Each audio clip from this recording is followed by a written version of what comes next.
It's a bass note.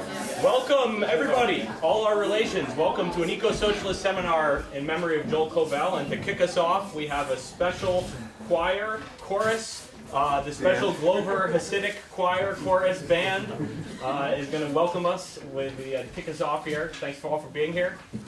Without further ado. So this is a Ukrainian, Belarusian drinking song turned Hasidic Nigun. Alright, and this, yeah, as you said, is the Glover special version.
thanks everybody so much for being here. It's quite an honor to be back up here in the hindquarters of the Brennan Puppet universe.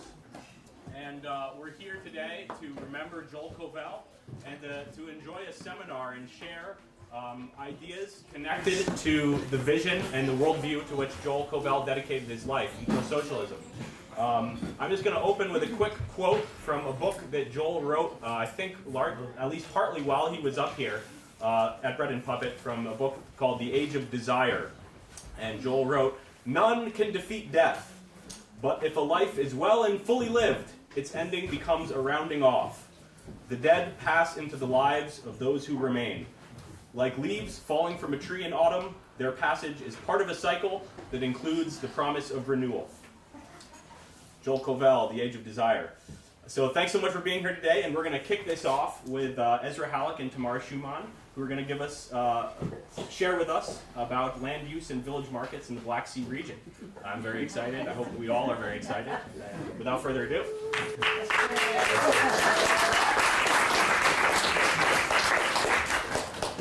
Actually, I think we're giving you a slideshow of a trip we did, sometimes together, sometimes not, from Germany around the Black Sea. So it was through Czechoslovakia, Czech Republic, Slovakia, Ukraine, Georgia, and Turkey, and then back to Germany. So it's just going to be. It's just the first half as well, right? And it's not all, because we didn't have enough time to put it together. So, starting in Berlin, I just took this photo because this is a Soviet-era East Berlin square, and the tiles on this are Meissen tiles, and it was one of the most beautiful squares in Berlin. And I was just starting, I didn't quite know what to look for, but I just started trying to detect Soviet, the old East European, not the old East, but the Soviet era, evidence of the Soviet era in Eastern Europe. And so this beautiful square, and it's kind of sparse, but the buildings are just, the entire square has this model of building all around it, and it's this shimmering pink, green tile, pink, green, white, yellow tile on it. It's very beautiful. And just public art in Berlin. Yeah, so keep going. And this is a wall that can go fast. So, and the wall is this big tourist attraction. And just interesting that we're building a wall, and there's this tourist attraction happening in Eastern Europe, in Berlin, and Berlin is there's just, in East Berlin, there's just, shopping malls, and it just completely changed to, and this is Dresden, the big power plant outside of Dresden, and then public art in Dresden. I think this is contemporary public art, and then the next one, this is kids, a game, so just gatherings of people in Germany. I don't know, I thought it was funny, just toilets and toilet paper being thrown in. And next one, so this is public art, one of the few remaining public sculpture in this heart of Dresden, in this very touristy part, and a woman, laborer, which you don't see in newer sculpture, and graffiti, you can just see it. And then, so agriculture in Germany, looks like this, and you realize so much of northern Germany, and then even going south, is just all the land. It's a country that has, I don't know if it's subsidized agriculture, but you head out of a town, and there are fields, and they're growing wheat, and they're growing grains, and they're growing food. So, this, keep going in Germany. And then we were in Czech Republic, in an area called Liechtenstein. It's the Liechtenstein family park. And the Liechtensteins were this wealthy family, and the country of Liechtenstein is smaller than this park, which was in the Czechoslovakia and became a public park. So it was for everybody to go to, and it incorporates many towns, and it has agriculture in it. And now the Liechtenstein family would like it back. And I'm not quite sure at what stage that is, but I'm sure they're working very hard to repossess this vast land that has been somewhat public, and there's, but this is just, and we're just going really quick. So this is Slovakia, and this is us going for a nice hike in the woods up into the low Tatras. We're like going to hike up to the low Tatras, and it's deforestation. Like I wouldn't believe everywhere. You would try to find your path because everything had been like, what's that called? It's clear cut to the point where you couldn't even see the path anymore. And these old, I think they were old, these old paths up into the mountains and very well developed paths just would disappear in this mess.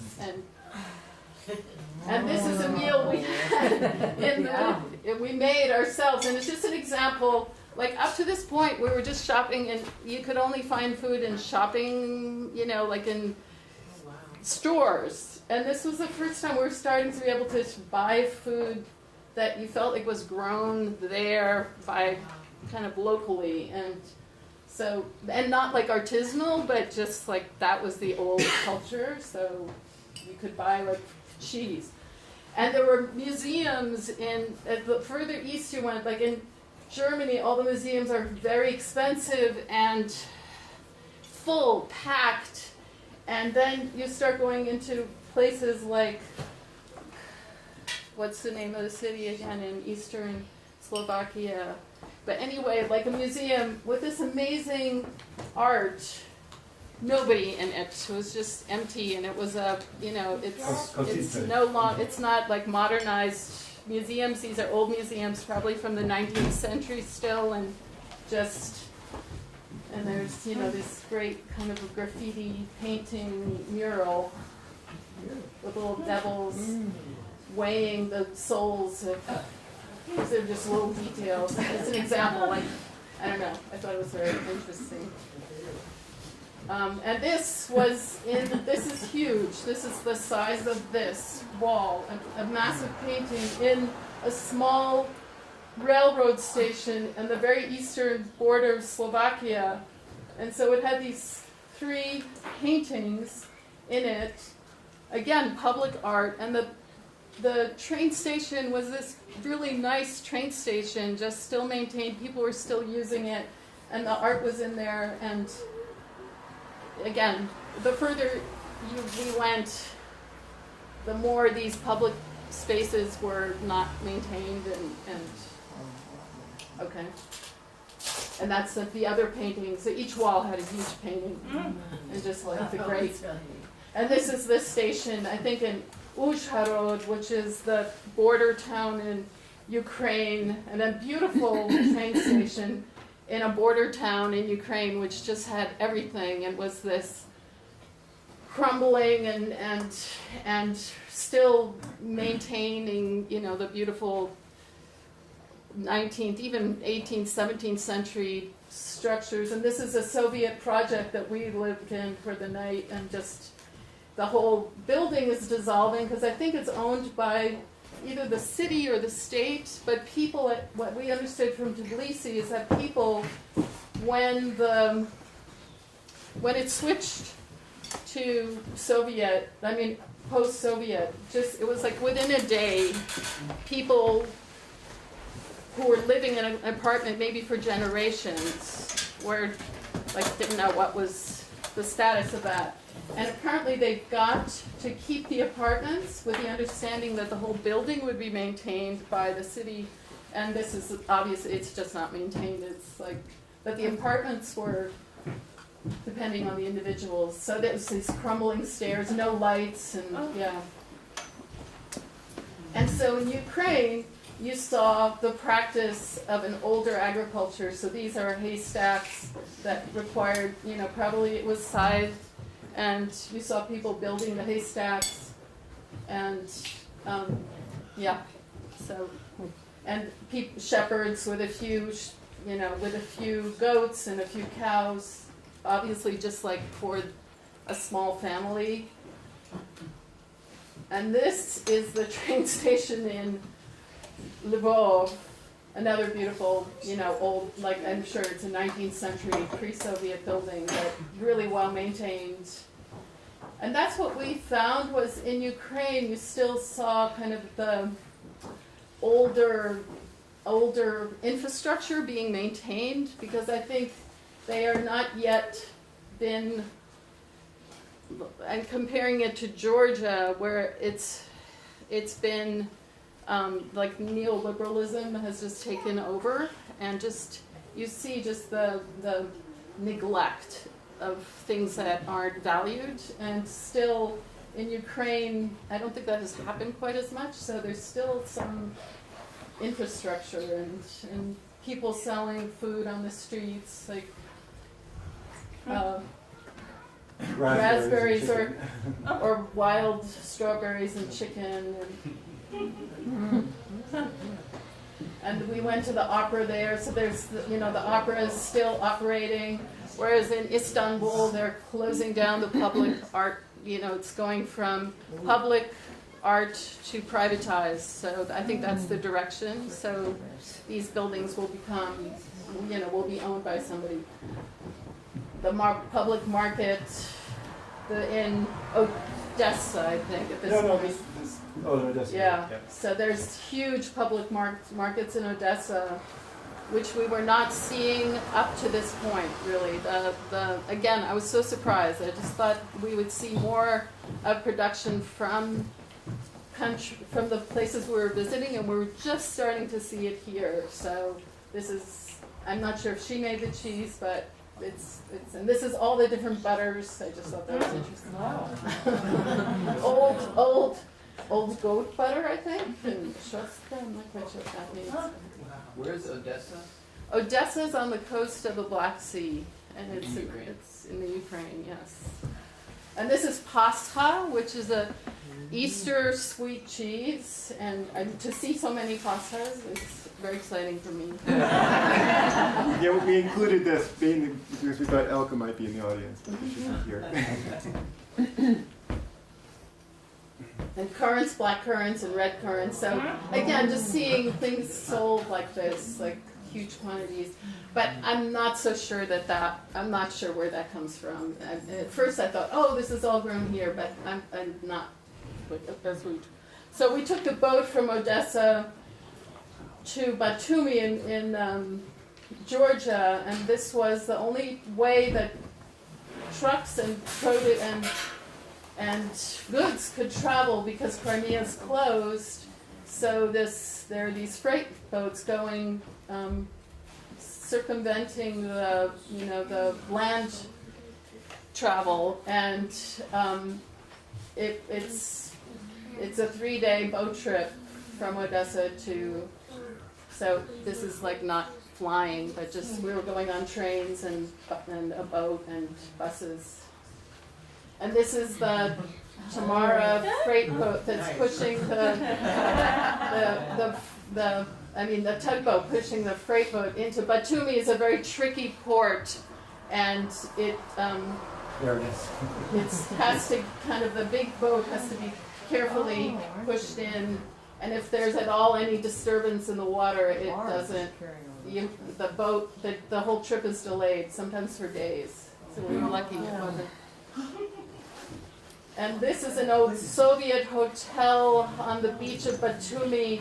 So it looked like, people, almost like people are squatting in it. It's like really interesting. But all around it are just all levels of construction. Batumi in Georgia is just being overrun. So there's just huge buildings being built and then also neglected. Like something will be half built and then just though there are weeds growing in it, and clearly it's just been abandoned and not finished, and just very crazy development. And this is northern Turkey, and just a picture of the beautiful, and northern Turkey, they grew a lot of tea on these very steep mountains, and tea and hazelnuts And corn. and corn, and actually looked quite And there are bees everywhere. They had honey bees bees. everywhere. Yeah, it looked quite organized and well, like well maintained. A beautiful home, and I think the hostess. Yeah. And I think this is it. Yep. Yeah, and we're just keeping it short. Yeah. So, thanks. Thank you.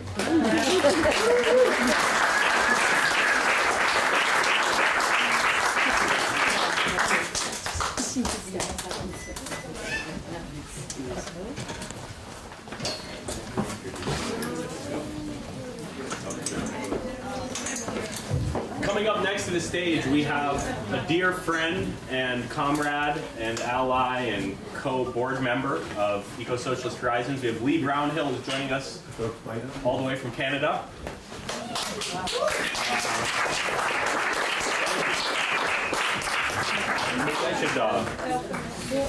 I should have done this first, but I wanted to read something very quickly about Tamar and Ezra from Joel's memoir. Just to put some things in perspective, Joel wrote a book called The Lost Traveler's Dream, and I'm just going to read a quote that says, Brendan Puppet goes back 50 years to the time that Dee Dee and her 3 young boys encountered Elka Schumann and her 5 children on New York's Lower East Side. Many years later, the firstborns of each, Tamar and Ezra, now my stepson, having started as playmates in a sandbox in Tompkins Square Park, now joined in a life partnership. So the Schumanns and I are family. Long before Dee Dee had begun associating with Peter's workshops and political street theater, and after the entourage had moved to Vermont, with his expanded pageantry and communitarian projects. After 1982, I came aboard and began more extensive contacts in their rural setting. I often contemplated moving there as the Green Mountain State became known as the People's Republic of Vermont. Without further ado, Lee Brownhill.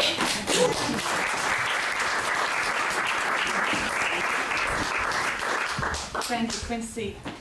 It's so beautiful to be here and to be sharing and talking about Joel with people who clearly loved him probably as much as, or more than I even. I saw Joel first on a VHS long before meeting him in person, and I always knew him as a great political actor. I mean, literally, he was an actor with great politics. In the Paper Tiger role, playing both the devil and the angel. So Joel was a great political actor, and he always grappled with big questions that embraced rather than shied away from the outrageous contradictions of our times. From the collapse of capitalism to the reemergence of the species being, the uniting of every individual with the great history and oneness of the human species. What a joy then, years later, to meet Joel for the first time in person at a Socialist Scholars Conference in New York, not dressed in the costume of a devil or an angel, but in the plaid and corduroy of a professor. He nonetheless invoked demons and gods with his frequent references to William Blake's illuminating critique of the early years of capitalism, here at the late stage of capitalism. So I jumped at the chance when he invited me to join the board of the journal, Capitalism, Nature, Socialism. And that was some 10 years ago. And I've learned so much from Joel as an editor-in-chief, as in everything that he put his hand to. He was a great political actor. He advanced the theory and praxis of ecosocialism decades ago and carved a path through contentious debates in his usual fashion, with humor, guided by love, and grounded in a sharp analytical capacity, able to defeat faulty logic in a single bound and stop speeding trains of cynicism with his power of empathy and compassion. To show how Joel did not shy away from controversy, through the lenses of the eco-socialism, he advanced causes of justice in Palestine. And he saw in ecofeminism and in the struggles, especially of women and people of color, the prefiguration of the civilizational revolution past fossil capitalism and towards an eco-socialist horizon. All people, all beings, all earth, freed from capital's grip. His penchant for seeing the fertility of contradictions kept him hopeful and optimistic, positive and convinced, without faltering, that it was not a matter of time, it was not a matter of if humanity would prevail over capital, but merely a matter of when. With regard to how, well, how will we defeat capital? This is where we often find ourselves struggling. How will we reach that seemingly distant eco-socialist horizon? A horizon always seems to be there, off there somewhere. But this is where his writing and his life's work and his organizing on the ground in eco-socialist horizons, in everything that he did, made its best contributions. His own works speaks volumes of the unity between the mind and the heart, and the generosity of his spirit in mentoring and promoting, facilitating the thinking and activism of a whole generation of others, many of whom are here today, not to mention his peerless peers in theater, in anti-colonial struggles, and among eco-socialists worldwide. On my part, he encouraged me and led me to return to art as an avenue of communication in scholarly endeavors, especially when redlined out of employment. Redlined, you know? They do that in electoral terms. They do that in academic circles. You're too red. So turn to art as a form of communication in building movements, the more important pursuit. So I feel right at home here in Glover, I must say. I really enjoyed the museum. It also led me to put some of my work together in a special issue, not only my work, but to call for a special issue on ecofeminism of the journal Capitalism, Nature, Socialism. It came out in March this year in honor of International Women's Day. And it's a wonderful collection of many different women and men writers around the ideas of transforming to a socially and ecologically just world, not in some distant future, but now, here. How to replace what is being destroyed in capital. And so some of my artwork is here. I have some I do woodblock printing mainly, so I have some copies of some of the articles that you can look at later if you're interested. I'm also dedicating a new book project to Joel, and it's an eco-socialist, eco-feminist methodology book. Very dry, very boring, but it's going to be illuminated with woodblock prints. So all the fancy ideas will just be reducible to a few pages. So I guess in my particular eco-feminist pursuits, Joel was such an inspiration in helping to answer that question. How do we overcome and how do we change the world? And helped me to really focus on those social relations that build up and maintain exploitation, how to break those relations, and how to build the relations of alliance and solidarity. What I've called in some of my work gendered and ethnicized class alliances against capital and for the solar commons. So that is where Joel left me. I saw him the day before he left our earthly plane, and I told him then, as I'll repeat, that I loved him. He was a friend and a mentor and a changer of the world. I'm glad to be with people who have known him for so long and in different spheres, and I look forward to sharing with you over the course of the day. Thank you.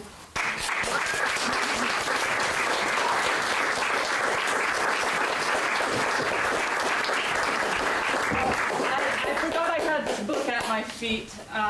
It's part of the fruit of where Joel's inspiring me to move to art. This was an earlier version where it was not my own art, but I worked with an artist, Seth de Bachman, the comic artist, and he illustrated a 9-page comic on the theme of nakedness and power. And it talks about the use of the curse of nakedness by women in protesting against exploitation by oil companies in Nigeria and elsewhere in the world. In fact, a global naked protest that was sparked by the women of Nigeria and by women in East Africa, in Kenya, where I lived many years, against a dictatorial government and against the IMF and World Bank imposing structural adjustment programs in their country. So again, this is available here if anyone wants to look at this 9-page comic about the power of nakedness in the struggle for a new world. I see that Bread and Puppet has a Naked Truth pageant coming up. Maybe there's some overlap, I'm not sure.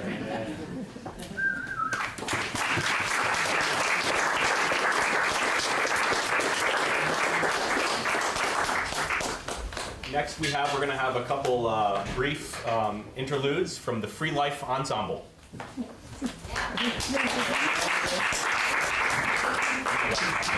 Okay. Coming to the stage, we have friends of Joel Kovel and some family as well. Just the talking. Wait, are you going to introduce it? Yeah, okay. Sarah Saul, Lydia Spitzer, and McSue. Yeah. Okay. So I don't know if you have not read The Lost Traveler's Dream. It's one of the best books, maybe the best book in some way I've ever read. I knew Joel not well, but now I feel as if I know him intimately. And I had known that he was an intellectual and an activist. I hadn't known he was a mystic. And so in this book, I read that he loved Bach. So we are going to sing a piece by Bach that's called Sushepit Israel, lifting up Israel. But Sarah, Quincy's mom, has changed the words, and so now it's more Sushepit Palestine. And since you will not hear any of the words as we go through this, it's a Bach piece written for 3 women's voices, and I doubt you'll catch too many words, but Lydia has kind of given us the essence of it, and so you'll have to hear the words before we sing them. Sushepit Palestine for Joel Kovel. Whenever we say Israel, whenever we hear Israel, then some of us think of Palestine. Be it not forgotten. All mercy and loveliness come from and carry love freely. Lest we by endless war be driven, let love be freely given. And so to honor Joel Kovel, how shall we speak of Israel? And so to honor Joel Kovel, we take a stance on Israel. Sadly misbegotten, narcissistic piety born and bred, serving only self, and selfish might turned to spite. Who gets ahead? Who gets well fed? And then they join the nations, and so to weapons all are wed. A world awash in war and colonization, if we don't stop the occupation.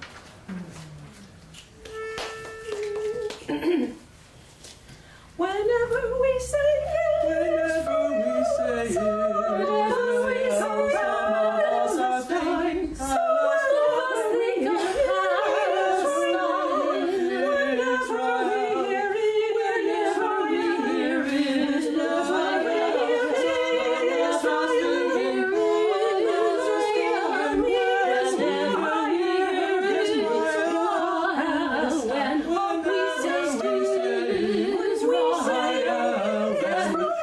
we think of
ensemble. We'll be hearing more from them in a minute. If you came in late, my name's Quincy Saul, by the way. Someone asked me to say who I am. I worked with Joel Kovel a lot, and you'll hear more from me later. But next, we're going to bring up another person to the stage, a veteran with Joel Kovel of the Green Party. But among many other things, so we've worked together on a variety of things, from most recently an eco-socialist convergence in Jackson, Mississippi, but before then an eco-socialist convergence in Troy, New York. There's so much to say about her. She's a living legend. I'm going to welcome to the stage Colia Clark.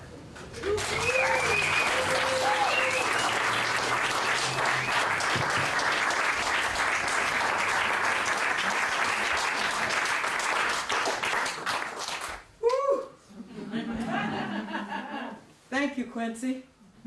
A phenomenal young man with a phenomenal young wife.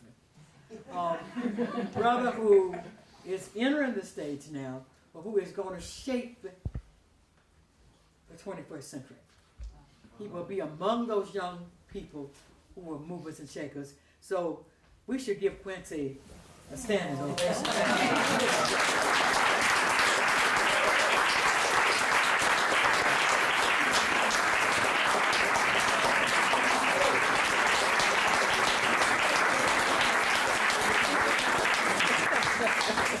Live on. I am just, I don't know how to begin here. This has been, it's over, everybody. The program is done. I mean, with the art, the music, and the beautiful discussions that we've already had, it's a little difficult to stand here in this moment, except Joel brings you here. He was the kind of person that would just bring you to a space and force you to listen. I consulted with Joel when I ran for the U.S. Senate twice, because he had been with the Green Party. And I was just entering the Green Party after a terrible fight and a bit disgusted with it because we were trying to push Cynthia McKinney, long-term congresswoman, who had stood so strong against 9/11 and 9/11 that she was pushed out of, actually forced out of the Congress. So she ran for president, and I came from Philadelphia back to New York, where I've been in and out since 1963, to coordinate Cynthia's campaign, and was very displeased with the outcome of that in New York. Obviously, we had not expected Cynthia to really be the president of the United States, but it was a great move forward in terms of talking about the role of a new leadership in politics, to talk about the role of those people who had been oppressed. Women, blacks, browns, yellows, reds, you know, we like to color things in this world. And we generally put all the colors in one pool. We call it people of color or something. The colonized people, we put them out of those places. But Joel was really very good at really talking about a new world order of sort. I hate to call it order. Can your mom just think that? A new world is what we're talking about. So I want to salute Joel's wife, Dee Dee, whose struggles have been powerful, phenomenal, but who really is making sure that his legacy, the legacy being his work, lives on. So Dee Dee, would you, everybody please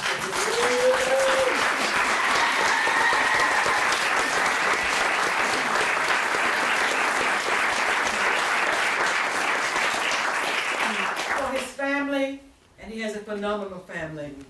We need to stay behind them, with them, as they travel through this great jungle of life that we're all in, and they're going to make it. And they will be at the meeting around the throne. When all of this shouting is over. Where are my sisters from the Southland? My musical sisters. Where are you, sisters? Are you hiding? They were supposed to be the sisters who got to sing. Yeah. Thank you. I'm going to be at the meeting. I'm going to be at the meeting.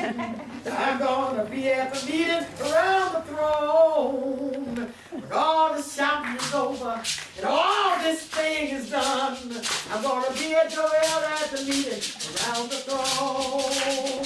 I'm going to be at the meeting. I'm going to be at the meeting. I'm going to be at the meeting around the throne. And all the shouting is over and people's life is done.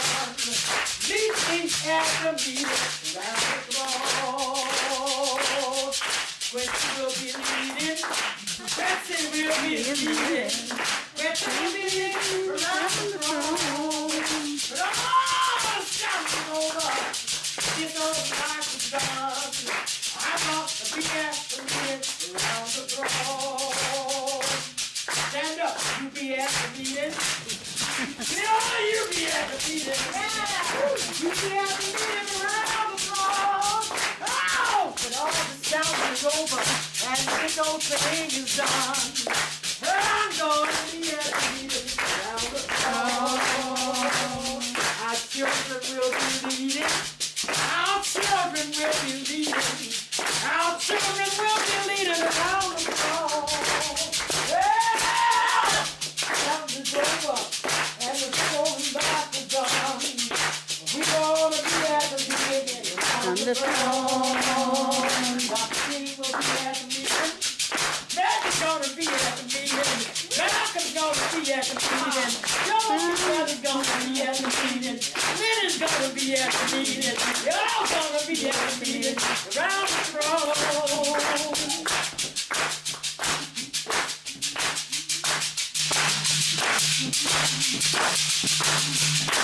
Children will be leading. Our children will be leading. Our children will be leading around the throne.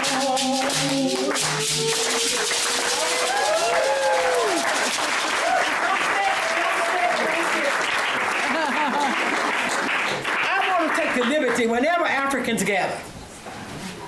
We need to know that we are in the community of friends, and I know I'm in a community of friends. But I need to hear you say it. That which is required to be human. I am.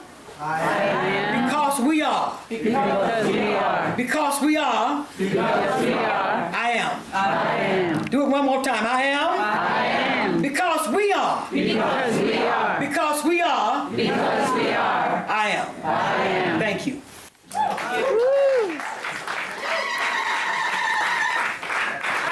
A very long journey to this moment, but there's a longer journey, I can assure you. My journey began in Mississippi with a character called Medgar Wiley Evers. And of course, before it's over, I'll be through King and all of the giants. In that journey called civil rights and journey called the peace movement, we have come a long ways in the journey of building a sisters movement called the women's movement. But I can assure you it was not new. Not new at all.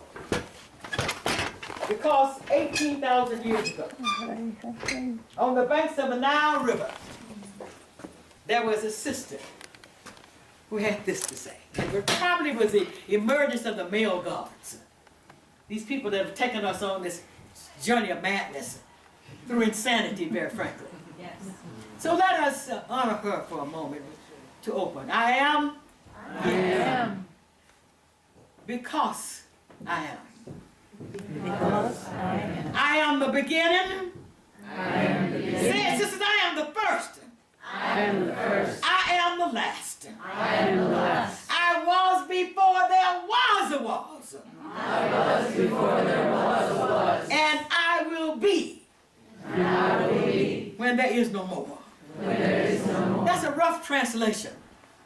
But let us do it again. I am. I am. That which I am. Stand up, sisters. We got to put it on the floor.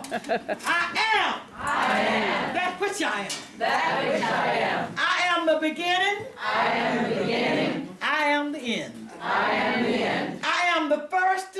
I am the first. I am the last. I am the last. I was before there was a was. I was before there was a was. And mama gonna be. And mama gonna be. When there is no more. When there is no more. Sit down. Because it's from this womb, that emerges all humanity. So in her fights there on the Nile begun this struggle that we women have been having to this hour. And our brothers weren't not listening too well. Had they been listening,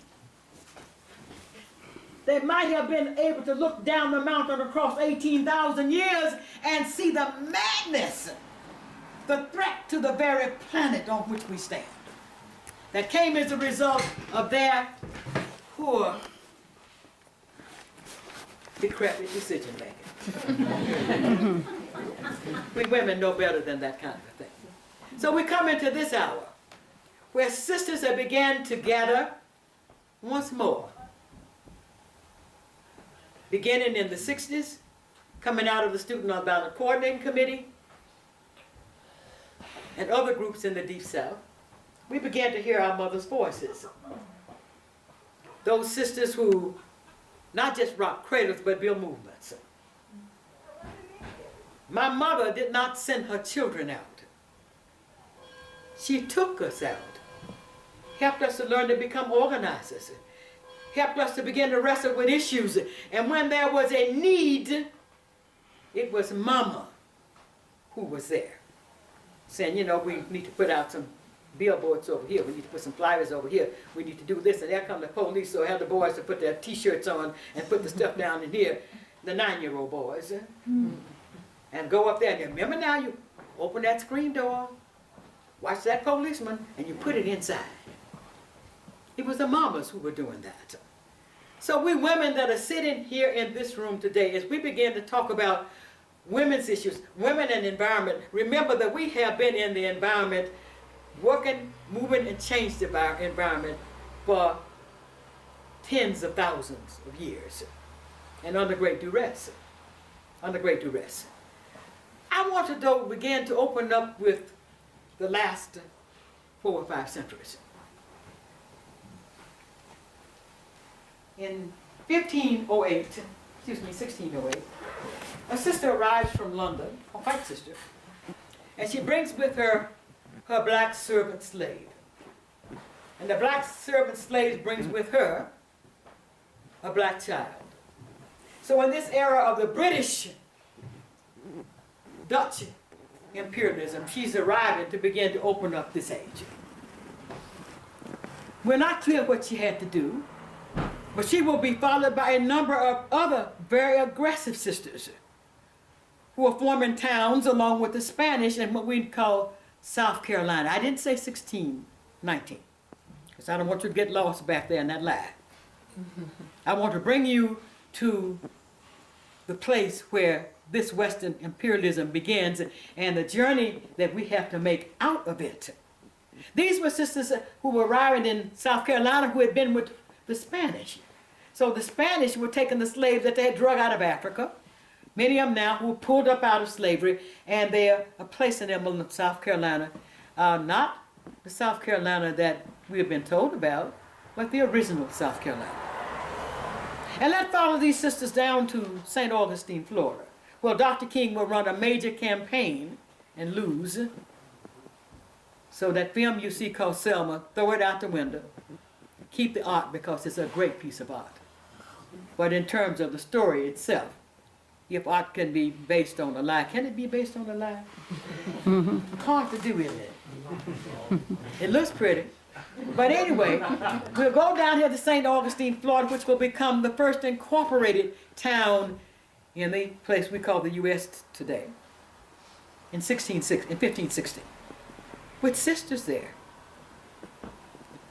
And I'm sure if black sisters were there, since we color things, but those other people, y'all don't have no color at all, do you? Or do we call white a color? So black sisters were there, white sisters were there. So women have been here in this bundle of madness that we have since the beginning. But there was one sister who in 1645 was like none of the others. She was a young girl in a courtroom in Virginia. And that young girl in a courtroom in Virginia, we don't even really know her age definitively. Sounds like she was about 10 or 12.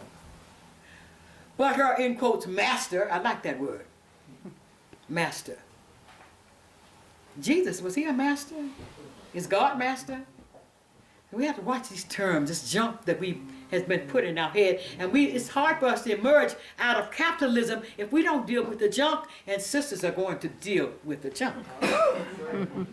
So that young girl sitting there in a courtroom became the epitome of what we will know as the slavery and the lack of understanding of white supremacy that we have journeyed on down to this hour. That young girl sitting there in the courtroom, a year before, a black brother had stood there to become the first slave, really. He was put into what was called an eternal indenture.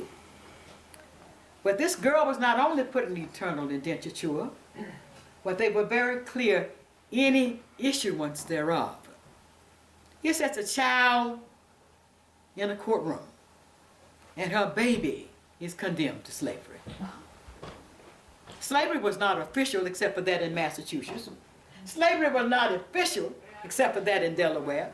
Go back to the code. So we have been such a world of lies that women will have to bring us out of, and it's through women that we will begin to see this journey. We will come to, I want to come run all the way up this ladder here, to 1741, New York, right next door, right across the border. Great slavery vote. A slavery vote with whites, called Irish, a few Scots, and a whole lot of black folk. And guess what, sisters?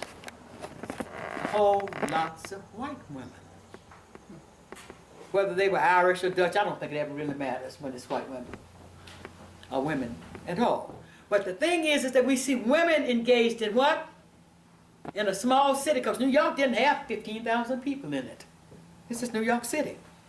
Well, they will begin to stand up. But when it all comes down, hanging on the gallows were 7 white women. None of the black women, and there were tons of black women who revolted, but none of them went to the gallows. I just want to strike a little reality in the room, because if we don't get the reality, we get lost in space, sisters. But those sisters had come together to stand against slavery because they understood. One of them was married to a black brother who did go to the gallows, the brother did. And she went to the gallows with her baby in her belly. They understood that there was no difference between them and the Africans who were officially labeled slave. So we began to talk about women. We have to come back to this hour of history, come back to 1741, move up to 1831. When women in the United States were not allowed to speak. No women. No matter how rich or how poor, how white or how red, how brown or yellow, women were not allowed to open their mouths in public. Are you walking with me? Are you listening? Because we have work to do, sisters, that our mothers have left us, powerful work. But that was a black sister named Maria Stewart. This one has a name. And Maria Stewart dared speak in public. It shook the foundations of the country. Not only did a woman speak in public, but it was a black woman speaking in public, an arrogant black woman. Not only did she speak, she became America's first political writer. She wrote for the public. She studied under a man named Walker, who wrote a piece called Walker's Appeal. Very anti-slavery, but also a very anti-religious document. By religion, he was referring to what? Those Christian preachers. He wasn't talking about no white preachers. So I want to take us back in time with women, because this was a brother that was talking about black preachers and the issue of slavery, and that as long as those black preachers were on the stage, black folk would not be coming out of it. So Walker's Appeal went all over the country, and so Maria Stewart went and placed herself under Walker and studied under Walker, this sister. And she will soon be found missing. Her husband's missing. Only on the stage for 1 year. And her voice is gone. So I want to remind you, sisters, we can talk about art, we can talk about music, we can talk about drama, we can talk about whatever we want to talk about. But we're living in a world that is committed to our destruction, and so therefore we have to be committed to what? To war. I want to say that again. We must be committed to being warrior women. We must teach our daughters to be warrior women. So we have to study every issue. We're going to have to write. We got to do art. We got to do drama and music. We got to do whatever we've got to do to build the war against a system that's hell-bent on destroying planet Earth. And these sisters were faced with that reality in that hour. That we are standing in a place where the environment of Earth, Mother Earth, is challenged. And we, as women, are the epitome of Mother Earth. So if she's challenged, we are challenged. So we have that change to make. So when we begin to talk about the environment, we need to draw on this history. Not just the history of the African and the U.S., because there's some other folks who were here when we arrived on this second or third go-round for the Africans. My family was here in the pre-arrival as well. But those sisters known as Native women who are struggling around the issue of water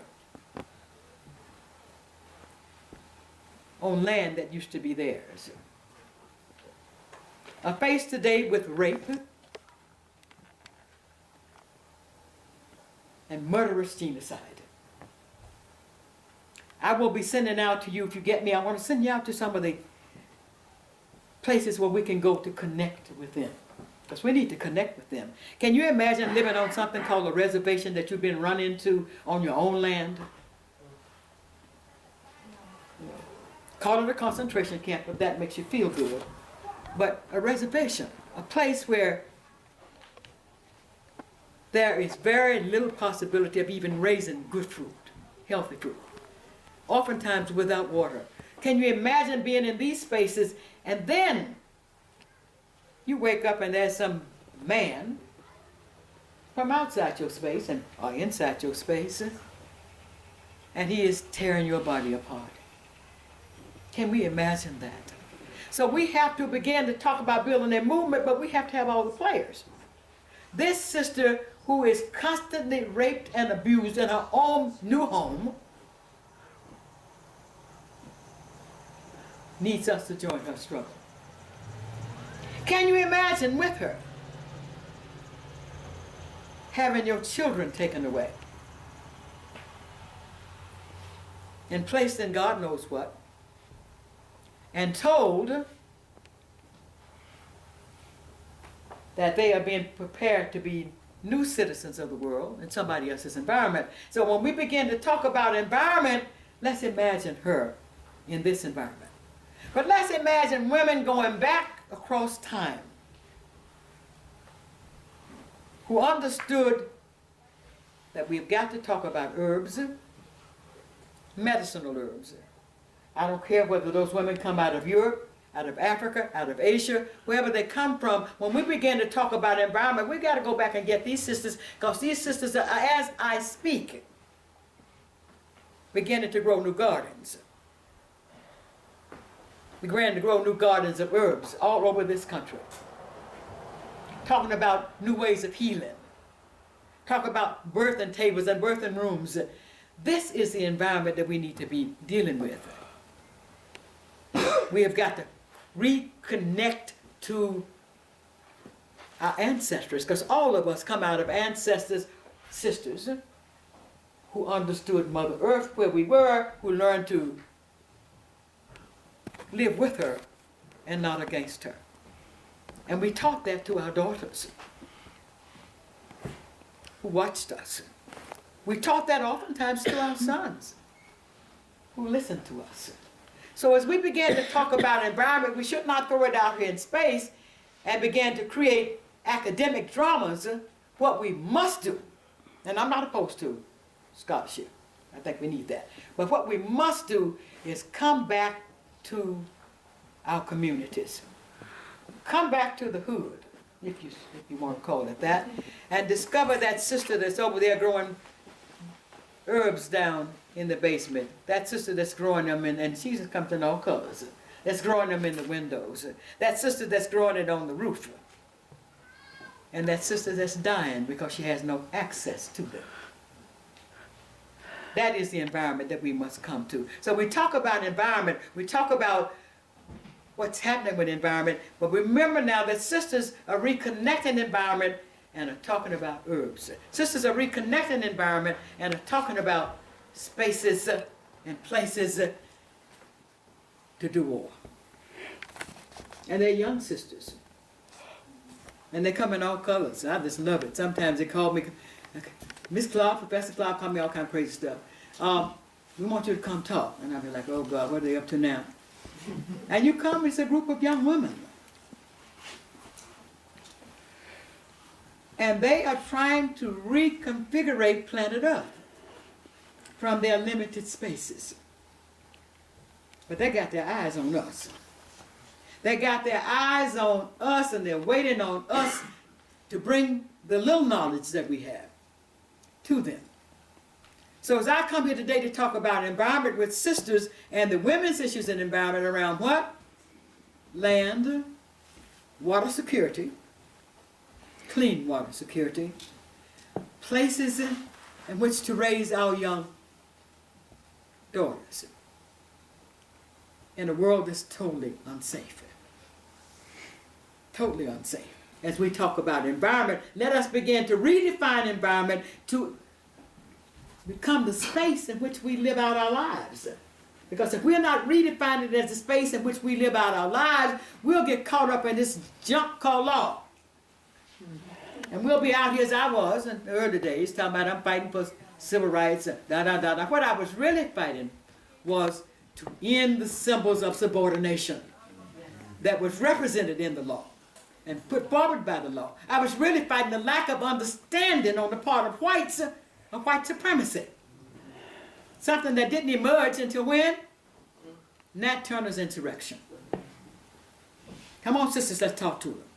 Because up until Nat Turner's insurrection, white males in this country, 90% did not have what? A single right that anybody needed to respect. We hear that when we refer to black males, but they had not a single right that anybody needed to respect because they did not have the right to vote. That was reserved for a special group of males, an honored group of males. White, yes, but honored in the environment in which we lived. So that the environment does not become the water. The environment does not become the land. Environment is not the rock. And we all need a whole lot of that because we may have to hide into this damn fool that's in the White House is going plumb crazy.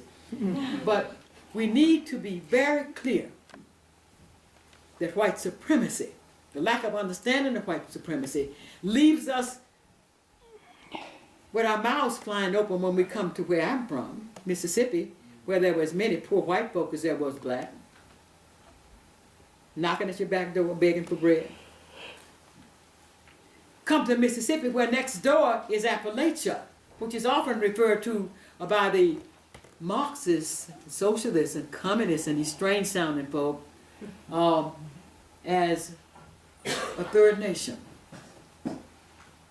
So when we begin to talk about environment, we want to take the clutter away because the environment is the spaces in which we live out our lives.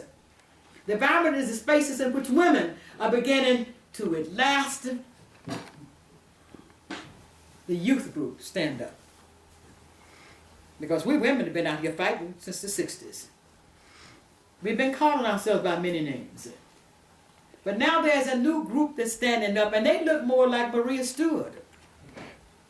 They're standing up, and they look more like the sisters that were hanging from the post down here in New Orleans in 1741. They're standing up, and they're coming with vigor, and they're bringing herbs and spices, and they're coming shooting from their waist with atomic bombs of a different sort. They're coming saying it must end now, and we will not accept that women are not, they don't like that word equal, that women are not going to be the leadership for the second half of the 21st century. We are gonna fight our way in right now. I hear my daughter talking. She gets on my nerves too, because she scares me. I raised that child, and she had enough nerves to have 4 daughters. Lord have mercy. I don't know how I survived her. And now I have to say, I love the granddaughters because they smile at grandma. They may not do what I say, but they do smile at me. But these daughters that are coming and saying, Mama, I don't want to hear nothing from back to a maleology. I want to know about what women are going to do. I want to know where is the next space in which we're going to organize a female army that is going to get about the task of cleaning this environment, that's going to get about the task of recapturing our babies, that's going to get about the task of helping our brothers to get their act together if they plan to live on this planet with us in this space. She's just that nasty. So I'm going to let you know there's some nasty girls out here, boys. And she does not play. She's very much married, happily so. I don't know how the husband puts up with it. But, you know, she's very clear. But she came out of my house, out of my mama's house. And she's not alone, because my house represented the houses that built the civil rights movement. Who built the civil rights movement? Women built the civil rights movement. Mostly black women, but there were a few white women there as well. Most were scared to speak up, scared to speak out, and they were afraid. And they should have been. Because y'all know you got some crazy men. I love you men, but you got some crazy men on this planet. But what I'm saying to you is when we talk about environment, we want to talk about the issues in the environment. So start with food justice. Start with, if you're going to talk about food, you got to talk about land justice. If you're going to talk about land, you got to talk about water, clean water, fresh water, water that's coming from the heavens to us that is kept fresh, pure, and clean. Women. The revolution is on. And the revolution will not be capitalist. Like my makeup and my paint. Love them dresses. Oh my God, my dresses put on my hips and all that flip stuff. But when it comes down to the wire, I don't mind if I got to have on a grass skirt to make change. And that is what women are. And women are coming there. I see it when I came up here, looking at the young women, looking last night at that powerful presentation in the theater. Truly powerful. And I looked at the sisters as they strutted their step, and this sister over me, I got to talk with that sister. She was putting ice cubes up there. I was like, what is she doing? Putting ice cubes that are going to fall on my head. But they didn't. So women are on the move. In 1964, I founded Mothers on the Move in Chicago, Illinois. And it was a combination of the wealthiest women on planet Earth. And yeah, I had the DuPonts and the Mellons and that group. And the poorest women. But with the understanding that they both had PhDs in their own area. Because black women who lived in the slums of the West Side, in the oldest housing project in the United States, Jane Addams Homes, fighting for their children at the Reese Improvement Center just to try to get them a little bit of an education. Had PhDs in slumology. And white women who came from suburbs, from wealthy families, who saw their husband once every 6 months or so, if they saw them then. Had PhDs in another sort of lifestyle. They had to learn to deal with that money, though. And they did. So women began to make the changes. So sisters, this is our hour. This is our hour. This is the hour when we have to redefine the environmental movement to be bigger than the rocks, the trees, the lead poison, bigger than the mercury, bigger than Quaker Oats, which we just found out has chemicals in some of its products, bigger than Monsanto, and bigger than the law that even has a nerve and the audacity to talk about doing what? Patenting a seed. What planet are we on? How the hell can you talk about patenting a seed? Damn seed's been out here for thousands of, tens of thousands, upon hundreds of thousands of years. You're going to put a patent on it? It's in the law for it. This is the legal stuff. So I'm proud to be here with you, proud to be up here in these mountains, proud to be in Vermont, proud to know that you took my John Brown home, proud to know that you fought with John Brown, proud to know that Vermont as a state has a special space in its old days. I don't know what y'all are doing now, but it looks good up here, it feels good. But Vermont was a state that sent more soldiers to fight against slavery than any other state in this union, and more came home in bags than any state in this union. That was Vermont. So being up here in the spirit of that struggle, just to remind us that environment is bigger than toxic waste. Environment is bigger than what the present government and all of those that preceded have done to planet Earth. Environment is us. And prepare yourself for women's leadership. Prepare yourself to look at younger women, because they will be at the front of this movement.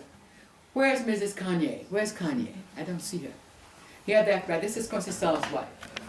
Take a good look at her, because she represents local, but she's an Asian sister who comes out of Asia.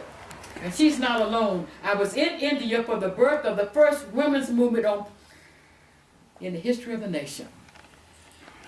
The women of India formed their first union, labor union. And I know y'all may not, they were under the Trotskys, but that's all right.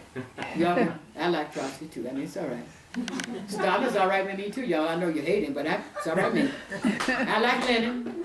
What I like is the change that these men brought to planet Earth, began to get us to rethink about how we are going to shape the planet, and to be there with more than 400 sisters sitting in a room declaring for themselves the first time a union. Not only a union, but for the first time to get something other than an honorarium, they could write into the law that they were going to get a salary, wages.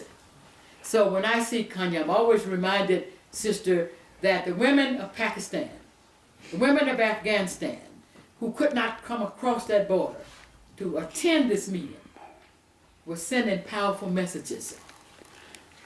And that we've got to look at the globalization of planet Earth in terms of women struggles. Women out of Africa, women from down under the place they call Australia these days, women who are drowning in the seas of Southern Asia because of the madness created by, I don't want to put it all on men, but men are just the truth.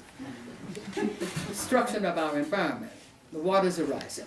So we're here, we are prepared, we are ready. And Quincy, can you take us forward?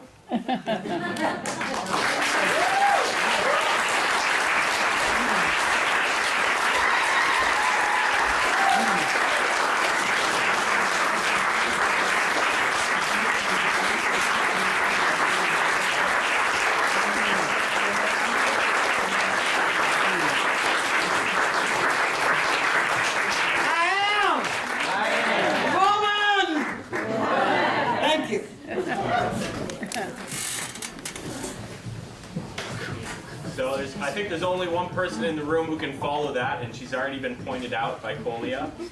And so I'm going to bring to the stage a journalist, a soon-to-be best-selling novelist, maybe, and one of the founders with Joel Kovel of Ecosocialist Horizons, Kanye de Almeida.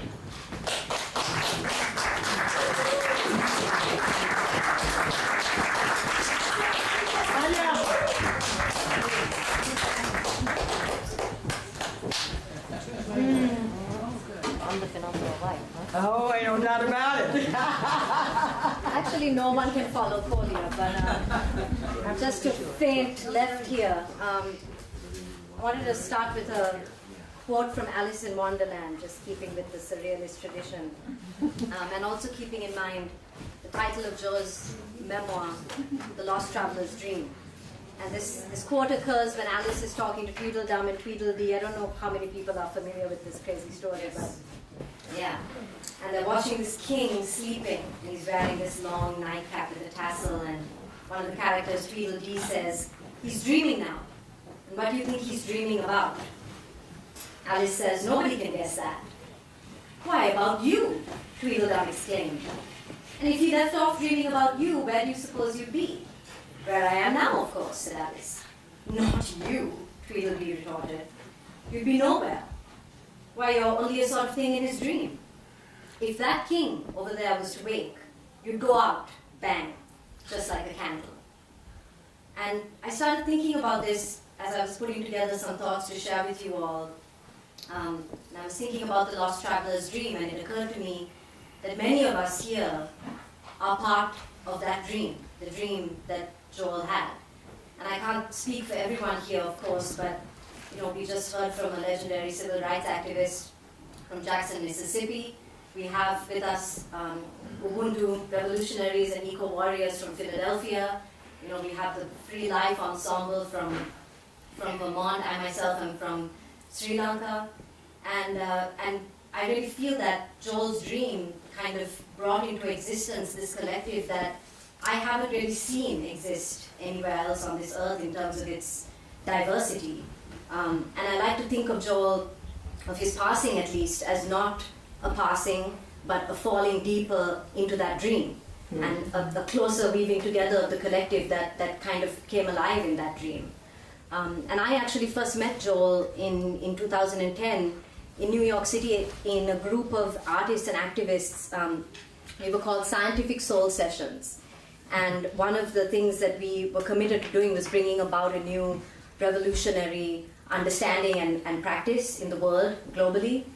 And we were majority oppressed nationality members, which meant that we were black and brown and indigenous people, from the third and fourth worlds, however you want to define that. And one of our principles was that our collective would follow oppressed nationality leadership.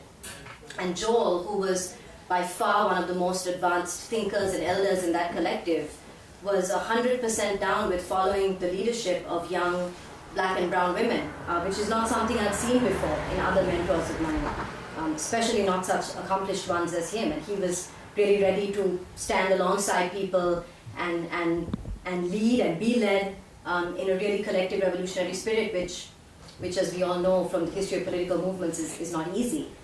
So, I was a journalist at this time, and one of the first conversations I had with Joel was around the World Social Forum in Dhaka, Senegal. And Joel was always very excited about large gatherings of, radical activists.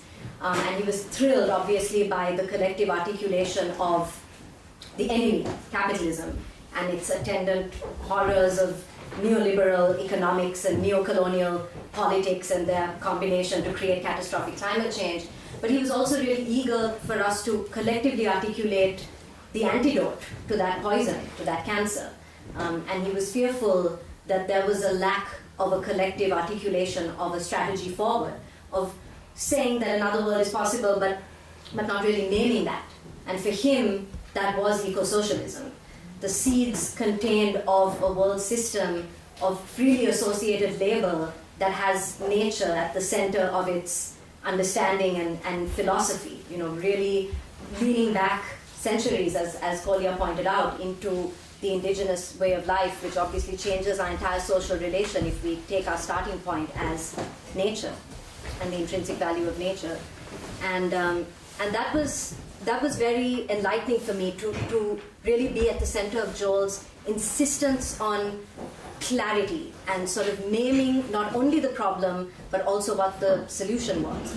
And I think for a long time that I knew him, I kind of took that clarity, that insistence on clarity for granted, because as I said, I was working as a journalist, and I think there's a tendency in the journalistic world to kind of look for sound bites, to call up your sources and be like, okay, I need 3 sentences on this, let me plug that into my article. And Joel was definitely not down with that. He would have me come over and I would have to sit there with the dictaphone. It was never anything shorter than an hour. And one day I was on a deadline. Human Rights Watch had come out with this report about the use of violence against prisoners with psychiatric disabilities that was becoming increasingly prevalent across the US prison archipelago. And the editor said, okay, I need this piece by 5 p.m. So I called Joel and he was like, okay, we'll come over and we'll talk about it. And I was like, oh my God, there's no chance this is going to happen by 5 p.m. So, went over to the house, and sure enough, 3 months later, I was only beginning to scratch the surface of the research on, as many of you probably know, this was one of the areas that Joel studied very deeply, which was the wave of deinstitutionalization of state mental hospitals that went on across the US in the 60s and 70s, the turning out of tens of thousands of people onto the streets with no alternative housing except, you know, the penal colonies and the carceral system, the rise of the psychopharmaceutical industrial complex.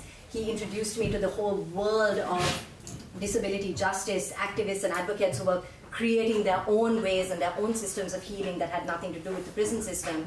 And you know, one of the things he was trying to impart to me as I was desperately trying to write this article like 3 months late for my editor was that I kept looking at this kind of violence inside prisons as an aberration. I kept saying, well, you know, we're collecting all these statistics on the amount of incidents of really deadly violence against prisoners with psychiatric disabilities or dangerous gifts, as they sometimes refer to them. And what he really wanted me to take away was that this wasn't an aberration. This was a system doing exactly what it was intended to do, which was to completely break the spirit of human beings in the grand old tradition of the slave catchers and the plantation lockdowns of people in this country that has been going on for centuries. And this was really, you know, sort of my relationship with him, was that everything, whether we went out for a beer or just a walk, it turned into a learning experience. Because he was a constant student himself. And at one point he very kindly hired me to work with him because, as Quincy pointed out, I'm an aspiring fiction writer, so, you know, accustomed to long periods of unemployment. And during one such, he happened to be the chair of a search committee at St. Mary's, the Be Not Afraid Church, the St. Mary's Episcopal Church in Harlem, an amazing radical church who you'll hear from later. And Joel hired me as a kind of scribe/secretary to help them find their new pastor. And I have to admit, I went into it thinking, okay, this is really nice of Joel, maybe some slightly less alienated labor than I'm used to.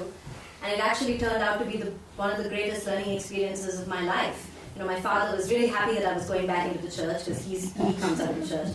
And he would be like, darling, you know, how was church today? And I would say, you know, well, I learned all about the Council on Foreign Relations and how they are the most insidious organization that continues to lend legitimacy to the U.S. empirical project, specifically in South America, but all over the world, and the U.S.'s long tradition of invading, interfering with, and destabilizing communist regimes and governments. And he was like, well, great, because he's a Marxist too.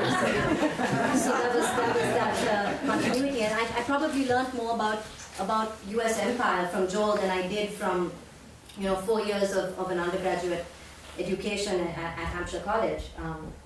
And so I just wanted to say that, you know, being able to walk alongside this traveler, he calls himself a lost traveler, but really it has enabled so many other people to find another path.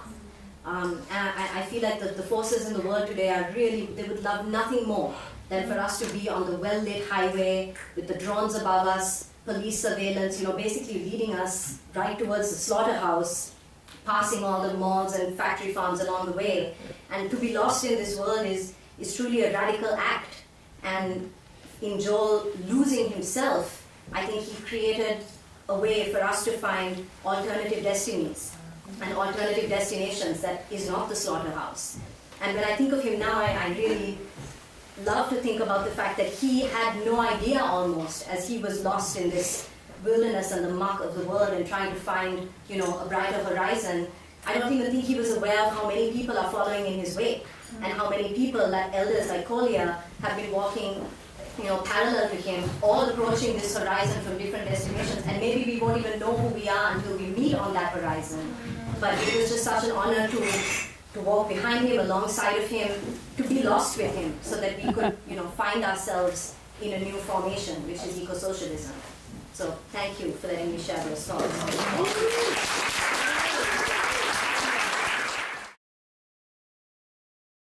Peter's wife, Elsa, wanted to say hello. Can I hold this? Nada más, nothing more. By Atahualpa Yupanqui.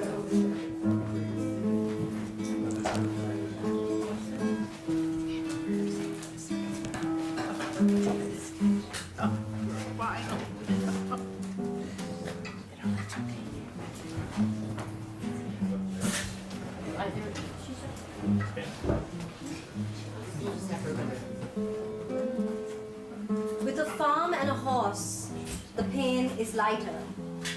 Of everything I had, only the memory remains. Teniendo rancho y caballo, es más liviano la pena.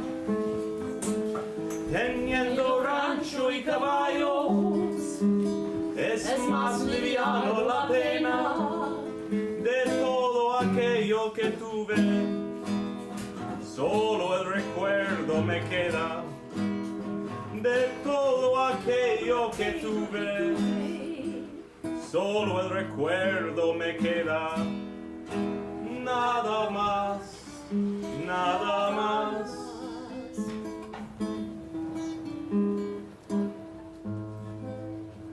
I have no accounts with God. My accounts are with men. I pray in the open fields and make myself a lion in the mountain. No tengo cuentas con Dios, mis cuentas son con los hombres. No tengo cuentas con Dios, mis cuentas son con los hombres. Yo rezo en el llano abierto y me hago león en el monte. Yo rezo en el llano abierto y me hago león en el monte. Nada más, nada más.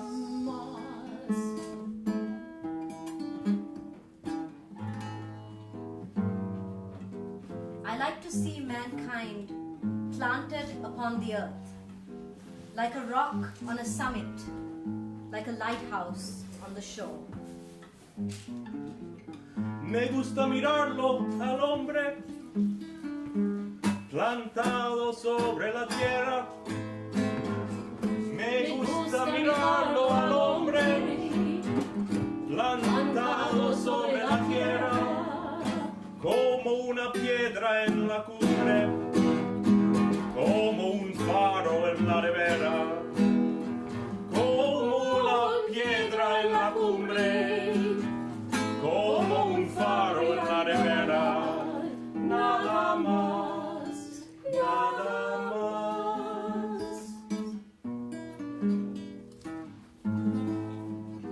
Some people die to be reborn. And if anyone has any doubts, let them ask Che. Alguna gente se muere para volver a nacer. Alguna gente se muere para volver a nacer.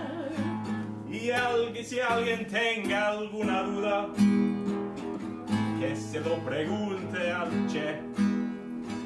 Y si alguien tenga alguna duda, que se lo pregunte al Che. Nada más, nada más.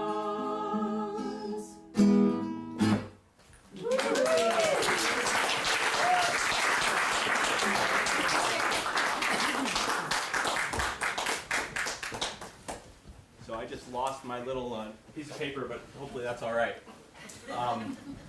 Thanks for sticking around for the second half of the Joel Kovel Ecosocialist Memorial Seminar. A couple things I want to say. I've had the honor of having my life changed by meeting Joel Kovel back in 2010, and it's very heartwarming to be in this room of people who share the same sympathy with Joel, because I was in New York City the other day and went to the bookstore, and the Strand and Barnes & Noble, they didn't have any of his books.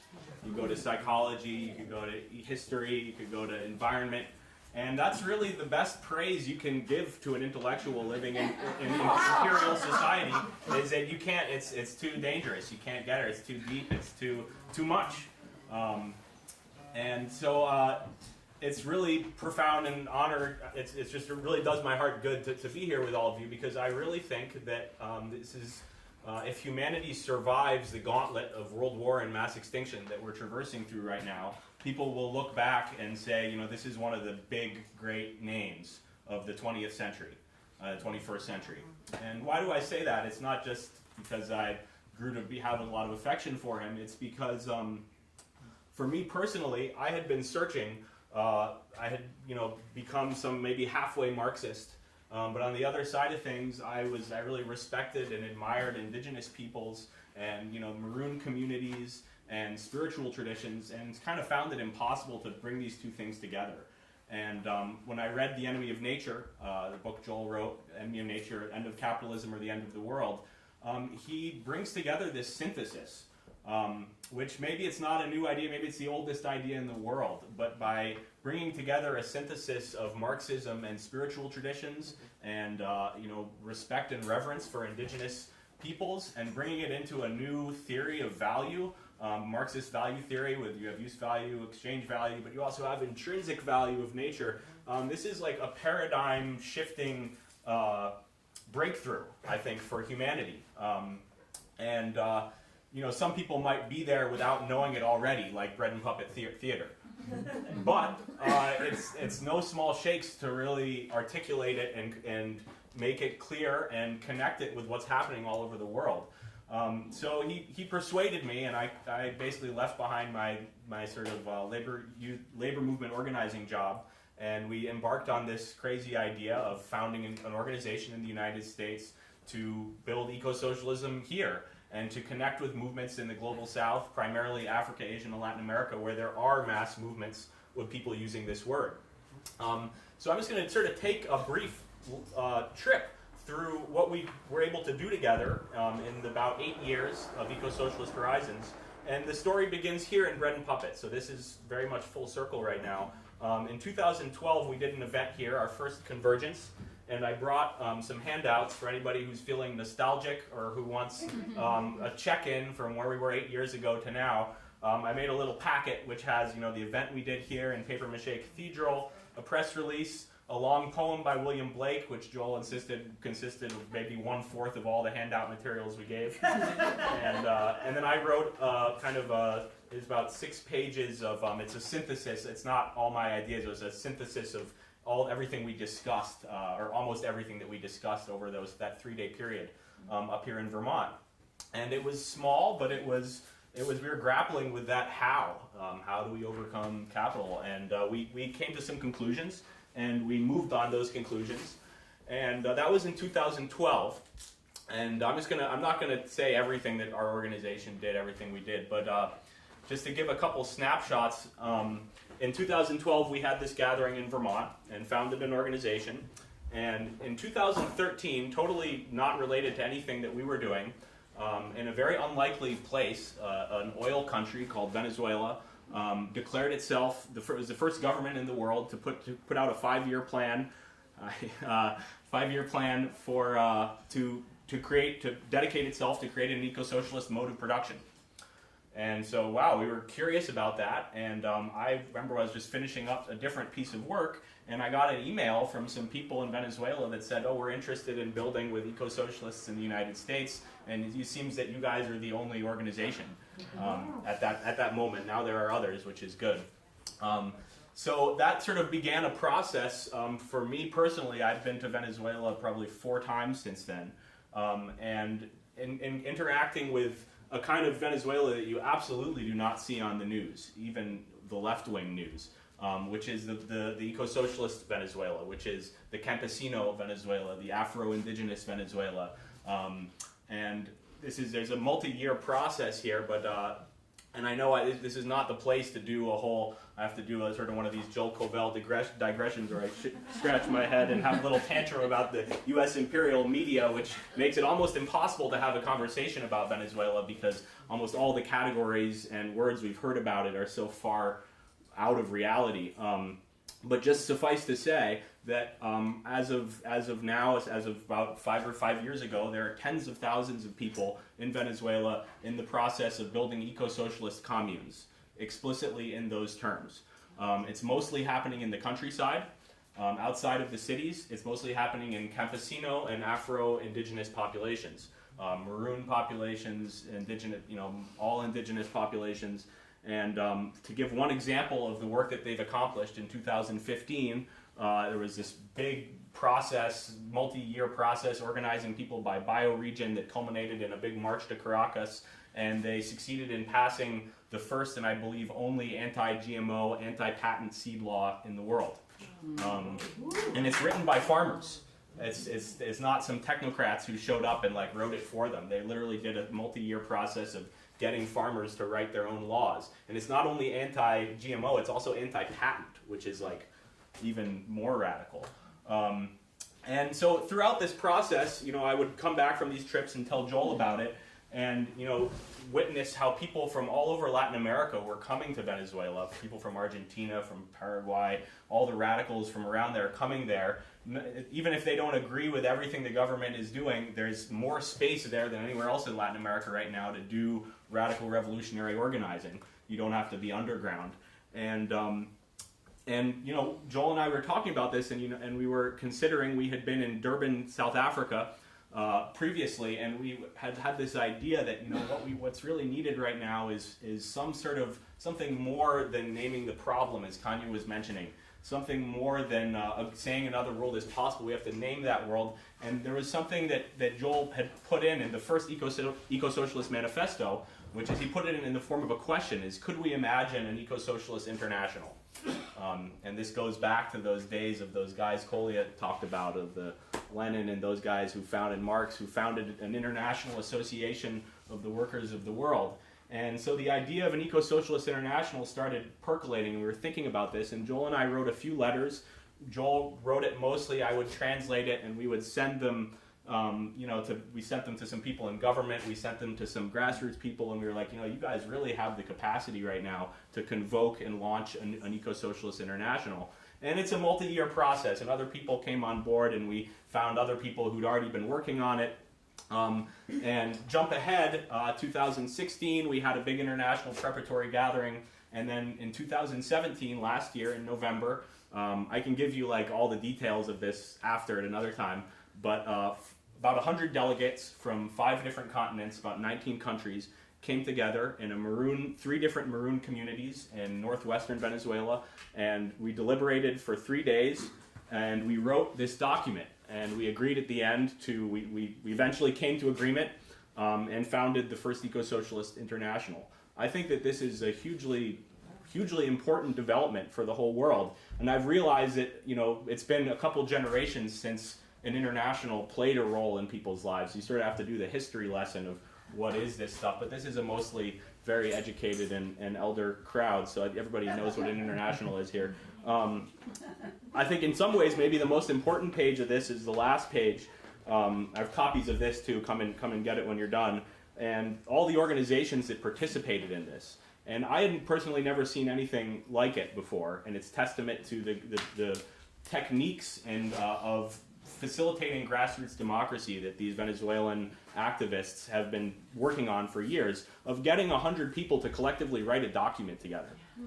And we broke up into 5 groups, which were the 5 elements: earth, air, water, fire, spirit, or ether.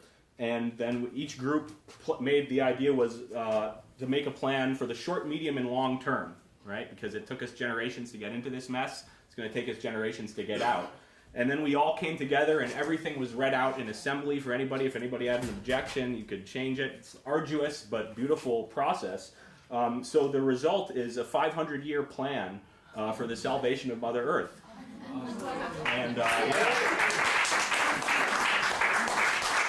And you know, the role that individuals play in history is always difficult to put your finger on. It's always bigger than any individual, and yet there's a really specific large role that Joel played in this. Even though he was never present in Venezuela at that point, he really wanted to come, and just wasn't health-wise. It was kind of good that he didn't, because we had some pretty tough living conditions there actually. But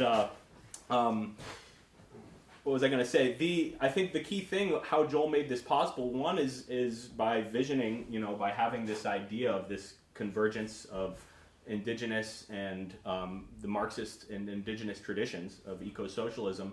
But there's a kind of eco-socialism, and we have to clarify this more and more as the word gets more popular. Joel meant something really specific. When he talked about the intrinsic value of nature, he was open to a spiritual, mystical dimension that many socialists and Marxists are not. He was also open to a profound, he talks in his memoir about his experience with meeting the Maroons in Suriname as a medical student, and how this really impacted him. It was the first time he'd seen another way of life.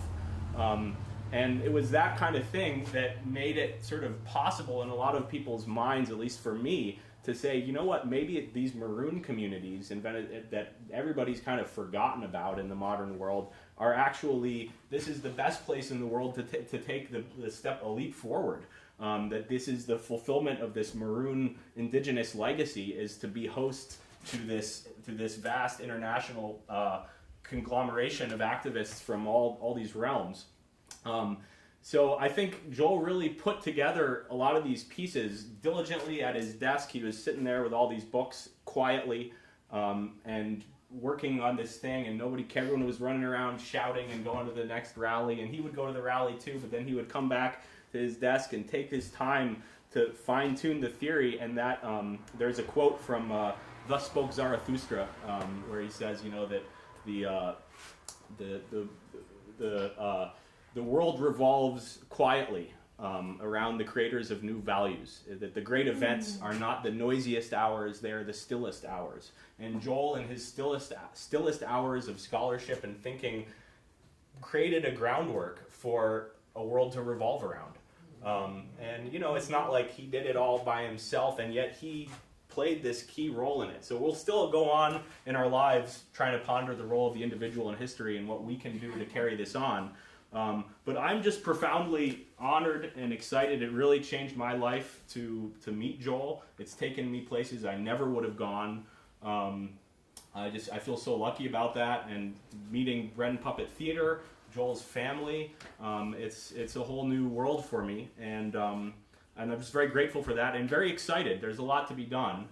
Kolia put a big pressure on me, so my pressure is everybody should come pick up one of these documents, read this document, and then reread it, because it's deeper than we can imagine, and take part in the way to join the new international. Is set up differently than previous internationals. You don't have to send in a membership card or anything. All you have to do is take part in an action.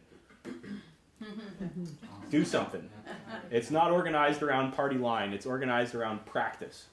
So pick it. There's probably 100 different actions you could take in here, and we got some questions already. So we got to go for questions or comments. I don't know if it's a question. I think it's more. It's a comment.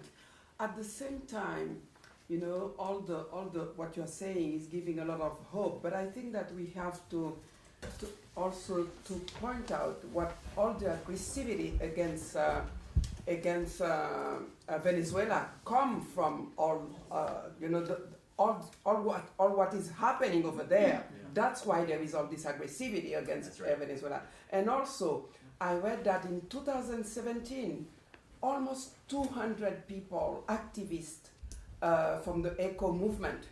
There is Berta Cáceres that a lot of people know, but in Philippines, in Colombia, in so many places, you know, people working against the oil companies, all these things, you know, died. Today, people working in eco movement are becoming the targets of the system.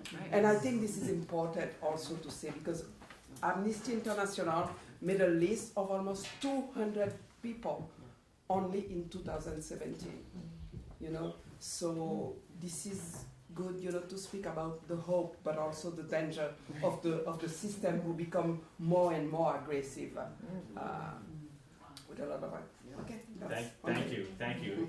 And Kolia said earlier, prepare for war, and because it's already here. That's it.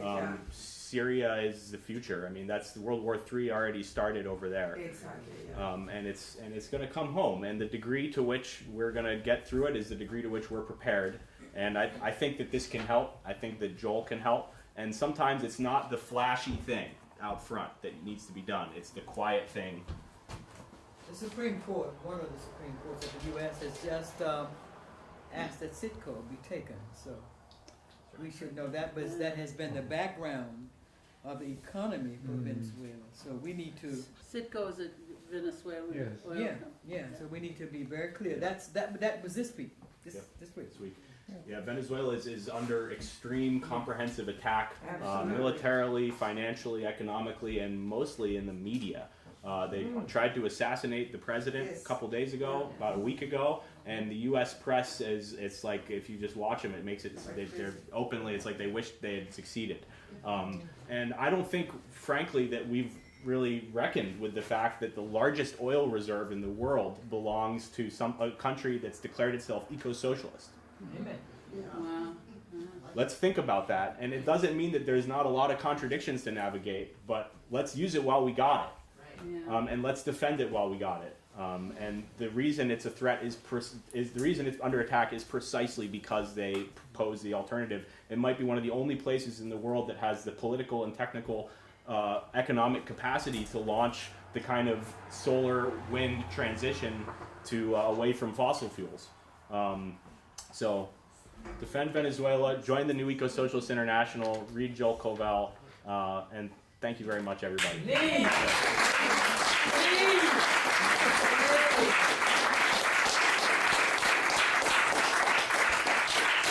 There's a lot more to be. I look forward to talking with you more about all of these things. Since we finished with the International, we've been on a U.S. tour, connecting the dots, letting people know about this. Los Angeles, Pittsburgh, most recently in Jackson, Mississippi, where I met up for the first time after a long time with the next person I'm going to bring up to the table. The next person we're going to bring up here is a living miracle. You know, he's coming to us from a place where there's no hope, and he's coming to give us more hope than we knew we had.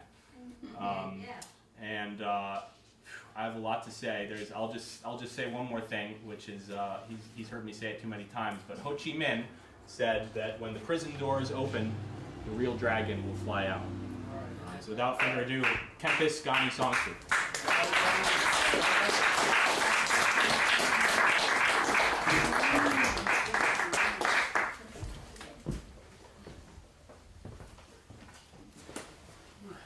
How's everybody?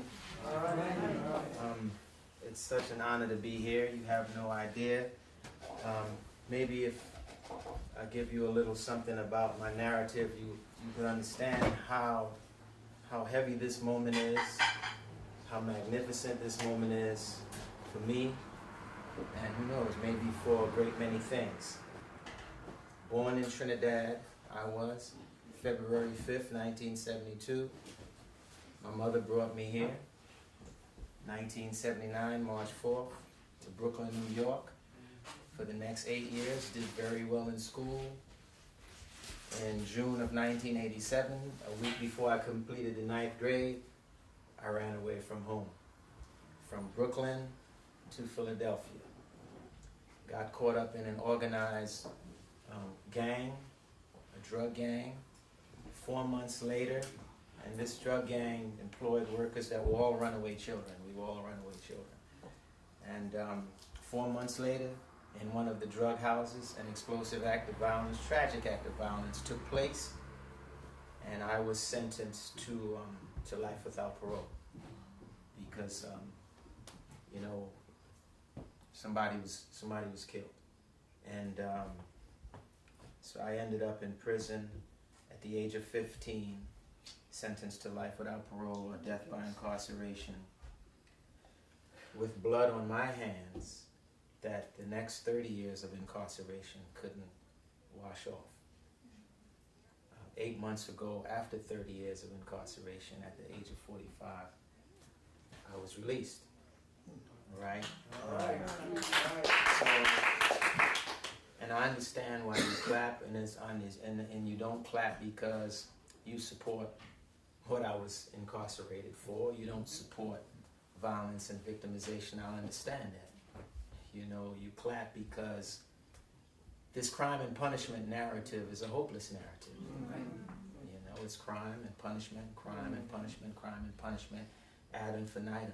someone is murdered and they're dead and they're gone and they're not coming back, that's hopeless. The person that committed the murder, they're sentenced to life without parole in Pennsylvania. That's sent to prison until they die. They're gone. That's hopeless. Both families, the families connected to the person who's gone, is mired in pain and loss and grief forever. There's no hope in that. And the family that's connected to the person that have done harm is connected to that with shame and and loss and pain and the same thing. And both it's just hopeless. It doesn't do anything to reduce violence and victimization. It doesn't do anything to help families and communities to heal from the traumas of violence and victimization. And so you clap because maybe there can be a better ending to all of this. Maybe people can change, people can transform. Maybe there's a sign that there's some good for our species after we commit even the ultimate trespass. I understand that and I appreciate that, right? And I think that's why we gather here about Joel Kovel, because the theme, the thread that runs through his life and his message is about hope, even though he writes so deeply, right, and so thoroughly about something that might seem hopeless as ecological devastation, right? He gave us the seeds. He planted the seeds of hope in that narrative, and here's how. When my mother first came to visit me, the first visit, now mind you, I ran away from my mother. And she didn't know what I was thinking. One day she just came home and I was gone. And she didn't know if I was alive or dead. At 15 years old for a long time. And when I got arrested, you know who I called. Even though I hurt her that way and dissed her that way. And my mother, she worried and stressed about me and put me on a missing persons list and APB, and worried so much where she developed a tumor in her womb that almost took her down, where she had to get a complete hysterectomy done years later. You know what I'm saying? And I didn't think about none of that. When I got arrested though, that's who I called. Because I knew who I could call. And guess what she did? When she came to visit me in that first visit, she brought me underwear, she brought me the things that she thought I would need, right? But she brought me 3 books. The Autobiography of Malcolm X, The Autobiography of Nelson Mandela, and Mark Mathabane's Coffer Boy. I asked her years later, decades later, Ma, why you bought me those books? And she said, well, because where you were going, I couldn't protect you. I couldn't help you. But I knew that at least two of those individuals, they did time in prison. And they fared pretty well, right? And they came, and maybe something you could extract from their life that could sustain you and hold you and bring you back, help you to regain your humanity and moral rectitude, right? And I think my mother was onto something. Malcolm, they put him in prison and he became conscious. Nelson, they put him in prison because he was conscious, right? But they both fared very, very well. And with each turn of the page, from the autobiography of Malcolm, the autobiography of Nelson, it exploded my brain cells. It opened me up to things that were bigger than me, right? And it yanked me out of that puerile, immature, rash, selfish way I was thinking to looking at bigger struggles that people all over the world are fighting about and trying to survive through. And it made me look critically at myself of what role am I playing in this struggle, right? And I was a part of the problem. And I didn't want to be a part of the problem anymore. I wanted to be a part of the solution. And so I would go on to read hundreds and thousands of books. I read the Quran back and front, learned how to read it in Arabic, translated everything. I read the Bible back and front. I read the Upanishads. I studied Buddhism. I read psychology. I studied neuroscience. I read about Marxism, socialism, I studied Pan-Africanism, I studied everything. And then I ran into some old generals that was buried alive in the dungeons, people like Russell Maroon Schultz, all right? And Arthur Chetaweo Johnson and Joseph Jojo Bourne, a unique group of human beings, political prisoners and POWs, who stand out amongst political prisoners and POWs. And they put me under their wing, and they grew me, you know, and they invested, they poured into me everything that they had. And one of the things that they poured into me, Maroon did, was Joel Kovel. All right? And so after all of these thousands of stuff, all these things that I read, and I actually thought that I had a grasp on capitalism. I thought I understood what capitalism was. And Maroon told me, no, you don't. What is capitalism? I said, well, I gave him a soundbite. Well, it's the unequal distribution of goods and services. Right? It's taking more and giving less, and so on and so forth. And Maroon said, no. He said, Joel Kovel, you need to read The Enemy of Nature. And by, you know, and he told me that for a couple of reasons. One, because my analysis and understanding of capitalism was not complete. I was still wet behind the ears on that. And also because I was thinking in terms of environment. All of our conversations about, you know, climate change and stuff, I was thinking about it in terms of an environmental crisis. And Maroon said, no, you need to read The Enemy of Nature. The End of Capitalism or the End of the World. And so I had that book ordered and sent to me. And when I read that book, it was like reading the autobiography of Malcolm X all over again, with the explosion of brain cells. Joel Kovel defined capitalism as more than merely an economical or financial arrangement. It is a system of relationships. You know, it is a whole and entire way of being, not merely economical institutions. You know what I'm saying? And I said, wow. So basically he's saying people are sick, you know, and yeah, people are sick. You know, we're sick whenever we think that we, the very thing that we stand on and that we depend on, and there is nothing else but it, we can sacrifice it. You know what I mean? We can just, you know, that we place money, you know, we place, you know, wealth above the very planet that we depend on for life.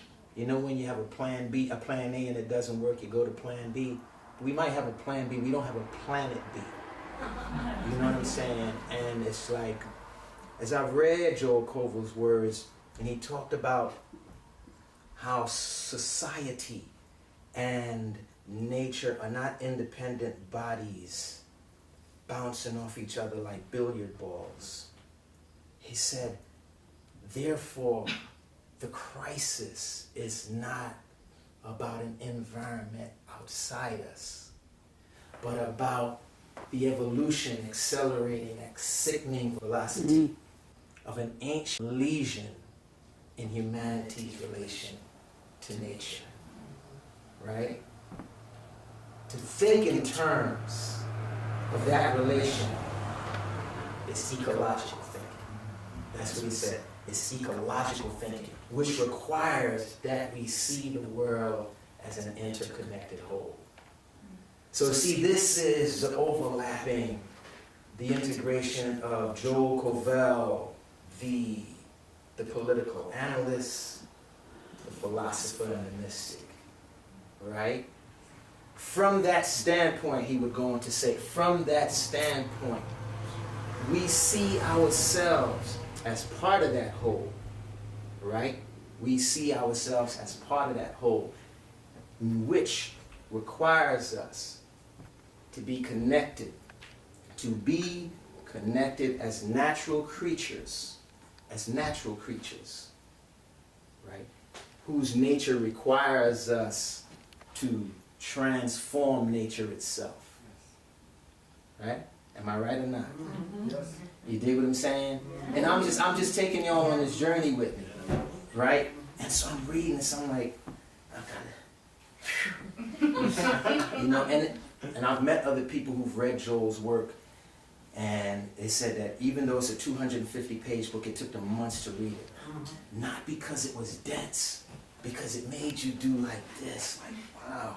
Read a paragraph, and then you gotta walk it off. You gotta walk it off, and then you gotta, you know, and then when you listen to other people talking about stuff, you're looking at them like, no, y'all don't really get it. You know, and then you come back to it, and then he says, in other words, you know, he says, in other words, our human nature is to be a part of that whole and also distinguish from it by what we do to it, right? This boundary is called production, right? It is a species-specific activity that defines us, and its outcomes are the economy, the polity, our culture, religion, and the way we inhabit our bodies. Thus, right, we are a restless species that's full of conflict, right, as every intelligent human being knows. And so he answered my question of whether this was an environmental crisis, because he said this is not, and we are not faced with an environmental crisis then, but an ecological crisis, in the course of which our bodies, ourselves, and the whole of external nature are undergoing severe perturbations, right? And so, looking at it as an environmental crisis, we cease to look at it as something outside of ourselves, but we are part of the ecology. So ecological collapse is also about the collapse of our morality, right? It's about the collapse of our psyches, right? War is part of the ecological collapse. Violence and victimization in the streets are part of ecological collapse, right? The oppression of women that Mama Colia was talking about is ecological collapse. Poverty is ecological collapse. Ecological collapse has been going on for a long time. Slavery is a part of ecological collapse. Human trafficking is a part of ecological collapse. That's what Joel Kovel said. He said, this is about a way of being. This is about a way of being. And we have to turn inwards and tend to ourselves, right?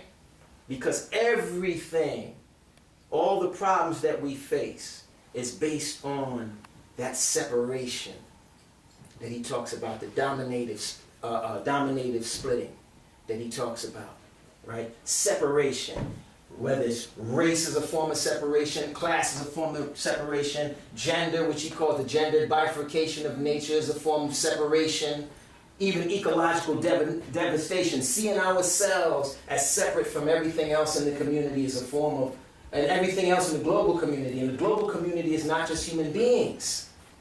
You know, it's us and every other creature, right? And nowhere did this, as I'm reading Joel Kovel's work in Greater Fort Prison, right? I'm looking out the window and I'm seeing the Canadian geese that's out in the yard.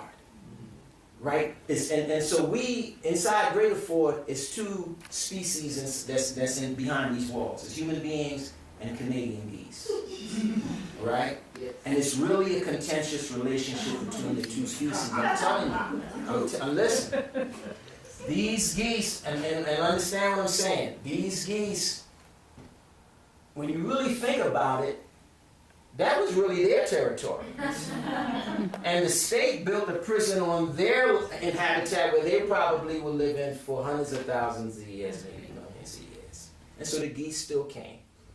And every time we would go out in the yard, you know, they would be out there pooping on everything.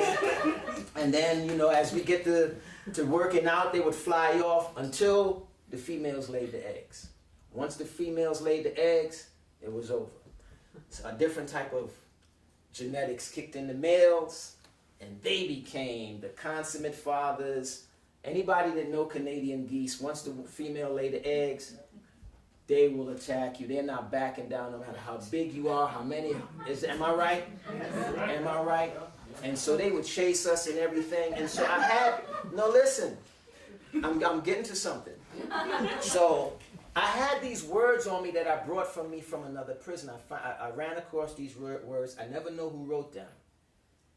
But when I got to Greater Ford, when I was transferred to this particular prison, and I spent some years living around these creatures, and then I'm reading Joel Kovel, I remember that I had something in my box called Lessons from the Geese. So I went and I dug it up, and it seared itself into my memory.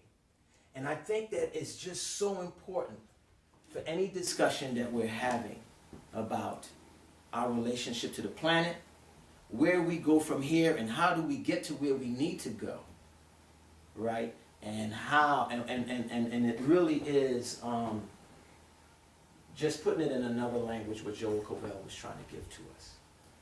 And these 5 lessons go like this, y'all. Fact 1. As each goose flaps its wings, it creates an uplift for the birds that follow. By flying in a V formation, the whole flock adds 71% greater flying range than if each bird flew alone. The lesson?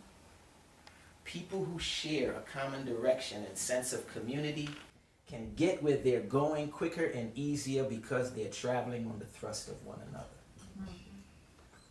Fact 2. When a goose falls out of formation, it suddenly feels the drag and resistance of flying alone. It quickly moves back into the formation to take advantage of the lifting power of the bird immediately in front of it. The lesson? If we have as much sense as a goose, we stay in formation with those heading where we want to go. We're willing to accept their help and offer our help to others. Fact 3.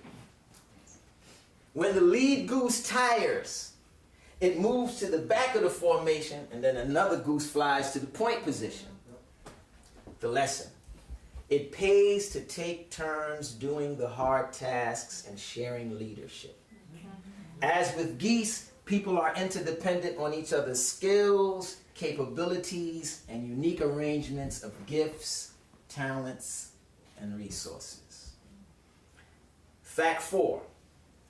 The geese flying in formation honk, honk, honk, honk, honk, you hear them? To encourage those up front to keep up their speed. The lesson, we need to make sure our honking is encouraging. In groups where there is encouragement, productivity is much greater. The power of encouragement, that is to stand by one's own heart and core values and encourage the heart and core values of others, is the quality of honking we seek. And fact 5.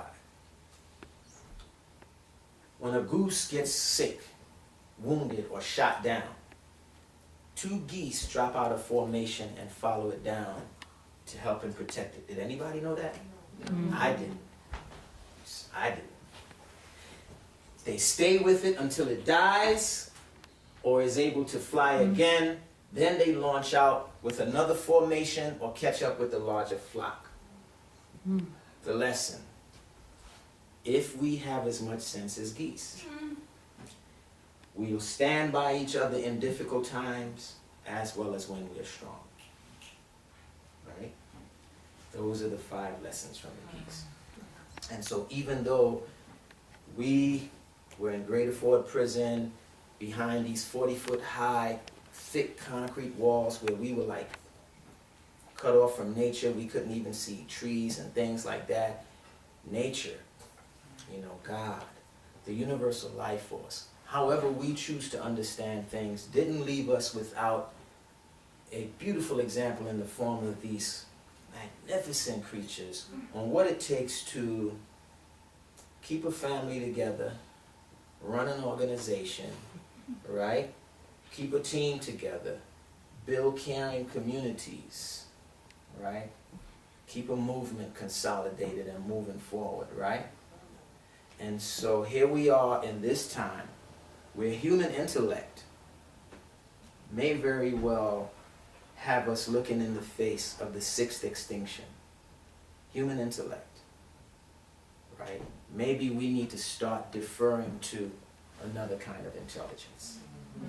Maybe we need to start paying more closer to the intelligence that nature shows us every day in the form of things like the geese, ants, trees. You know what I'm saying? Maybe, I mean, all of the things that we need to save ourselves, to sustain ourselves and to save our planet, we're given those lessons every day. And we can't do it by ourselves. We can only do it as a community. And I think that is the hope that Joel Kovel gives us in his work. You know? Because he talks about these larger issues, right? But he lets us know the problem is our separation, is our division, is our isolating ourselves and alienating ourselves from everything else. And so it would follow that the solution or the answer would be to erase those perceived walls of difference between us, to realize our sameness as first as one member of the human family, one species, and then also as a part of a larger community that includes not just human beings, all right? And I think those are the seeds that's in Joel Kovel. And so even though this is not a big thing like when Howard Zinn passed away, right? But kind of like when Thoreau wrote 700 books or something like that, they said he wrote, and he said a lot of people didn't read his book when he wrote them. But Martin Luther King quoted from his book, damn near 250 to 200 years later, in the Civil Rights Movement. And perhaps what Joel Kovel gave us, right? Somehow it's going to shape the future, especially through people like Quincy Saul, you know?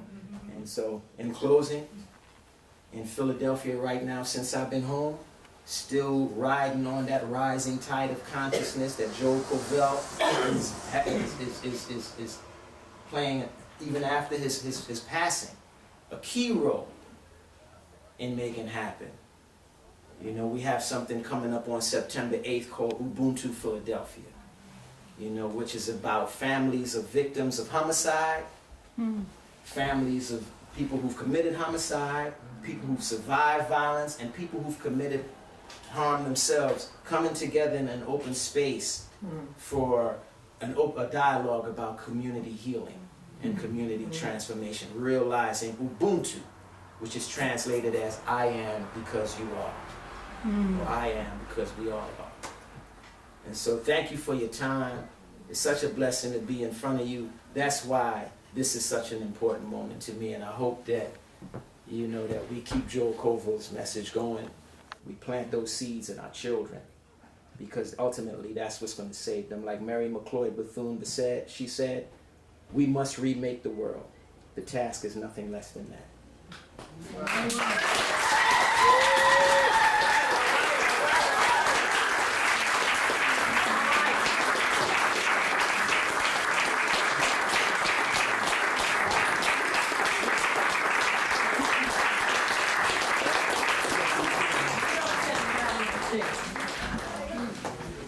If you want, while we're waiting for Claire, I could read something by Joel about Bread and Puppet. Yes. Yes. Yes. So this is from Joel's book, Lost Traveler's Dream. And this comes a little bit after the part I read about how Tamar and Ezra met. And he's talking about the founder of Bread and Puppet, Peter Schumann. Peter Schumann remains sui generis, a man hard to imagine in this etiolated age of panderers and compartmentalizers. A simple chronicle of Bread and Puppet will take years to compile. Indeed, I doubt it can be done. Meanwhile, Schumann waits for no one. This is not to say that he works under any pressure or is in any kind of rush, only that he never ceases and barely pauses, nor seems ever to doubt. This in the sense given by Blake that if the sun and moon should doubt, they'd immediately go out. That is, the creative force is a function of direct access to universal energy, subjectively registered as spirit power. Skip ahead here. Claire didn't come up yet. Okay. The paramount theme for Peter is enacted each day at dawn when he walks from his house toward his brick kiln to begin the day's baking. As he likes to say, you can't eat art, but it feeds you. He and I talked about this once and why the theater was named Bread and Puppet and not Puppet and Bread. It is because feeding of the audience with bread baked that day from whole grains, freshly ground and mixed with water, is the foundation of his aesthetic, and of the remarkable theater through which thousands of young and old artists and artisans have moved over the past half-century. What other artist has ever fed those who work with him and those who witness the work, and so consistently? No doubt, Peter Schumann, born in Silesia in 1934, victimized by the Second World War and forced to migrate by the war machine, and hence a charter member of those populations whom he has so unceasingly created in innumerable works over the years, is the materialist artist supreme. If so, then what is built on that foundation is not simply artwork, but also what produces it, the bread and puppet community, especially as it has developed in the Glover site in northern Vermont into a veritable city of art populated by various intertwining circles, ranging from the Schumanns to various kinds of cadre that produce the theater and reproduce the means of its sustenance. Much has passed through the bread and puppet farm, and much has radiated out from it. Shall I keep going? The reader may recall that I was stage struck as a junior at Yale when I played Sir Toby Belch in Twelfth Night, and later acted in a few radical films. So there is something drawing me in from that direction. But at Bread and Puppet during our 10 or so extended stays, I saw my place to be mainly a member of the mass, a hauler of props, or in the performance itself, a spear carrier, or donner of outrageously ill-fitting mask, forcing me to stagger around in an open field, often unable to see anything through the eye slits, and getting lost right in the middle of the crowd. There were some peak performative moments as a member of the supporting crew, as when I got to be one of the 3 carriers of the right hand of the gigantic Mother Earth puppet as she came over the crest of the hill to save the population from the evil one, or when we sang Bach chorales or shape note classics. And there were also times when I could use some of my concentrated knowledge that I had managed to acquire over the years about the ways of the world, advising this group here or there, and of most significance, introducing Peter to the thought of Karl Marx. For he had had no formal education in these sorts of things, even as he produced them spontaneously out of his own being and intuition. But the core of my experience in Bread and Puppet derived from the fact that a sophisticated left intellectual was now contributing common physical labor, enabling a vantage from below on the whole of Bread and Puppet as a model society. I now saw in living color, as it were, the lineaments of what George Dennison, a dear friend of Peter's, had put as the title of the last book he wrote before he died, namely, An Existing Better World. Not a perfect world, that is, not a utopia, but something both possible and really better than what exists. Something that can be made with tools and the human beings on hand. Something, moreover, that can be seen in sequence with what exists. An intermediate form between the fallen world and the revolutionary transformation it needs. It was a future to our present, a not yet to the future we demanded. I saw before me the living concept that was to be distilled later on in my eco-socialist work as prefiguration. He then goes to describe at great length how the bathroom detail works, which is very interesting. But should I go on, or are we waiting for... I think she might be in the field stuck in rehearsal. Okay. The next person we're going to bring up to the stage is someone very dear to Joel, to whom his memoir is dedicated. Fellow alum of Hampshire College and radical theologian, liberation theologist extraordinaire, Earl Cooper Camp. That was way too much. All right, superlative mode. Yeah, so my name's Earl, and I'm down in Barrie, and I think maybe one day, I thought we were going to have some Mozart before, so if we're not going to do Mozart, we'll do something else. Are we going to do Mozart? Right as you conclude. Oh, okay, all right. Well, then we're going to start with the song, so if y'all can help me out. If you're able to stand, we've all been sitting for a while, so you might help stand. Your part's going to go, it's going on far too long, going on far too long, going on far too long, and we won't be silent anymore. So, far too long, far too long, far too long, far too long, and we won't be silent anymore. So we're going to start. Somebody's been hurting my sister, and it's going on far too long, and it's going on far too long, and it's going on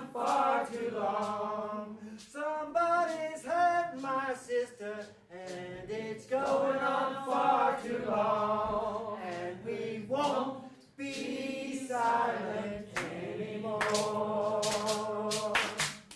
Somebody's hurt my brother, and it's going on far too long. And it's going on far too long. And it's going on far too long. Somebody's hurt my brother, and it's going on far too long. And we won't be silent anymore. Somebody's hurt my planet. Somebody's hurt my planet, and it's going on far too long. Yeah, it's going on far too long. Well, it's going on far too long. Somebody's hurt my planet, and it's going on far too long. And we won't be silent anymore. And we won't be silent anymore. All right. Thank y'all. That comes out of the New Poor People's Campaign, the National Call for Moral Revival.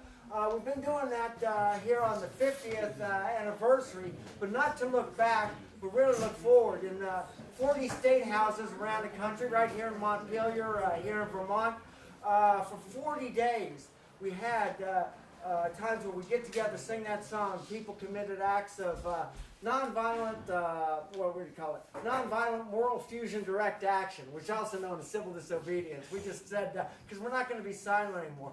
And we haven't been silent. I heard a hell of a lot of words today. We've been saying a lot, and it's been really good. So I'm going to say a few more words because I'm a preacher, and that's what we do.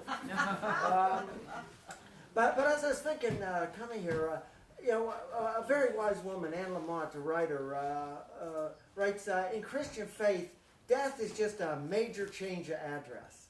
And with that major change of address, I have a hard time since when Joel died, really talking about him in the past tense, because I really feel that spirit, you're still here with us. And so I want to say that Joel is a revolutionary mystic. We've heard about the revolutionary activities that he was engaged in, and the mystical activities as well. I think that really, for me, that's what he really taught me, being a revolutionary mystic.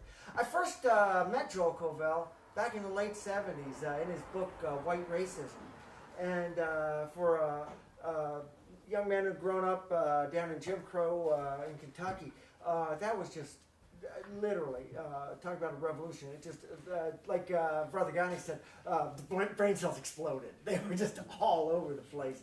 Because it really began getting into the nature of what white supremacy was about, and the real need to begin to fight that on all fronts, and how to turn that over, that revolution that has to happen around the white supremacist history of this nation and throughout the world, and all the other things that caused.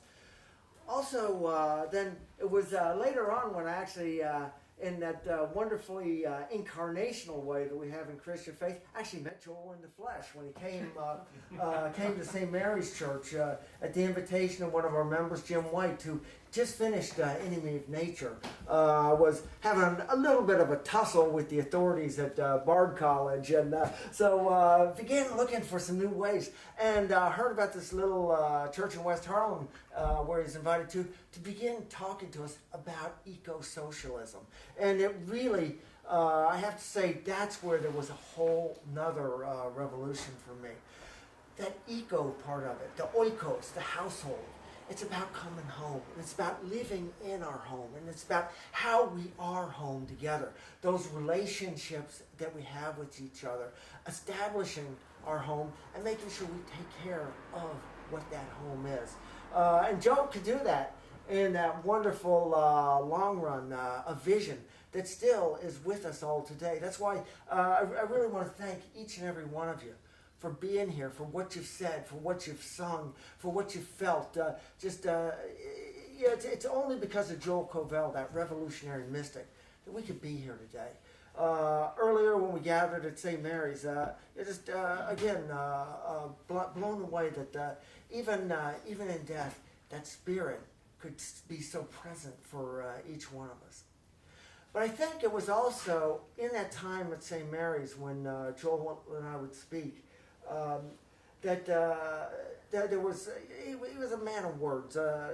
Like say, when I read Nature's Spirit, just how deep that would take me, how realizing what was going on there. But that's why I'm really glad that Quincy read from Lost Traveler's Dream, especially about bread and puppet here. Because Joel, with that untiring curiosity that he had, that incredible, indomitable, analytic mind that was always putting together this great synthesis, he arrived at what eco-socialism was, I think, very much intellectually, but his heart, indeed his soul, I think he arrived at it right in this sacred space. Because this was a sacred space for him. For Joel, this was coming to church even before he set foot at St. Mary's. This was really coming to church. The cathedral aspect of all that goes on here, the creative aspects continued to feed his spirit. But I think it touched his soul in a way that he knew that indeed what we were doing, the path that we collectively were going down was so wrong, that this began to show him the possibilities and what needed to be embodied in all of our lives, in all of our spirits, bringing that revolutionary mysticism together. And that's why this is such a sacred space, and this is such a sacred time, out of time, as we come together to do this. And that's what was just so important. It often, though sometimes, all these words, this sea of words, all those words that he wrote, there was still something, though, where he was always that, let's say, untiring curiosity would lead him to, in that that wonderful declaration for eco-socialism, what's it called, the Ecosocialist Manifesto, I'm forgetting, that is, it's really in some ways more of a question.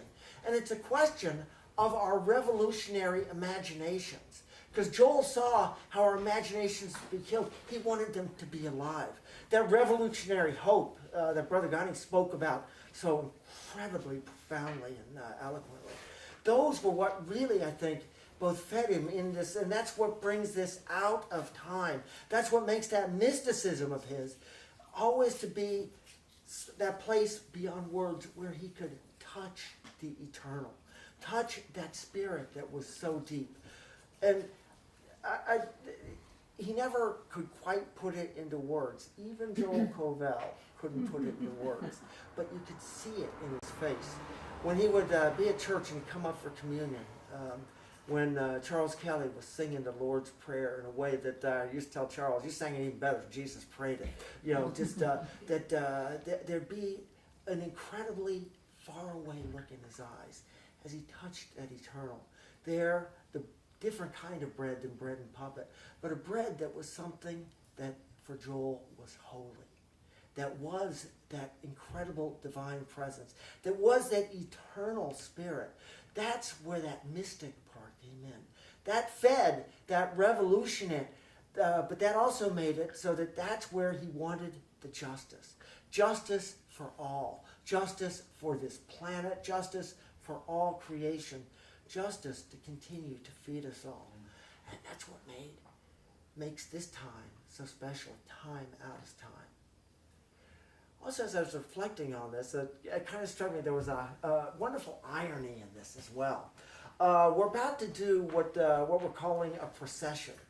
And historically, processions were always done, especially in the ancient classical worlds, for the kings. It was part of the patriarchy and the imperialism that has got us to where we are nowadays. So that there'd be the great processions of some of the kings in the ancient Near East, the great processions of the Roman emperors, especially to be given procession was to be the true honor. Always, though, the emperors would have somebody there whispering in their ear, "You are but a mortal. You are but a mortal," knowing that indeed this doesn't always last. But we're about to do this procession, and Joel always liked a certain procession that we would do in church as well. And that was our Palm Sunday procession, which begins at the Christian part of when we start to celebrate Holy Week. And that was kind of an anti-procession. It was where commemorates that time when Jesus comes into Jerusalem riding on a donkey, and the people are putting down their cloaks, and it's called Palm Sunday because they're putting down branches of palm. And so we do a procession through the neighborhood.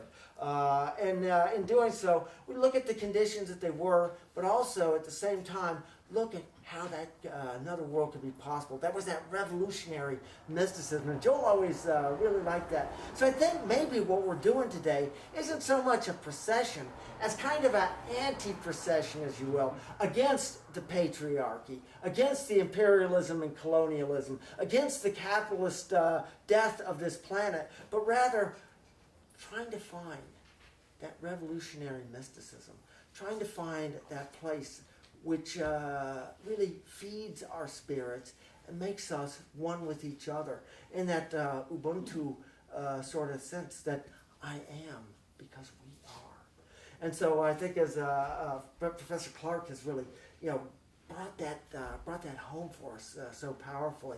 We're going to have the band here, which also then reminded me, I got a daughter living, my son and daughter living in New Orleans now, and so I've been down there a couple times during jazz funerals.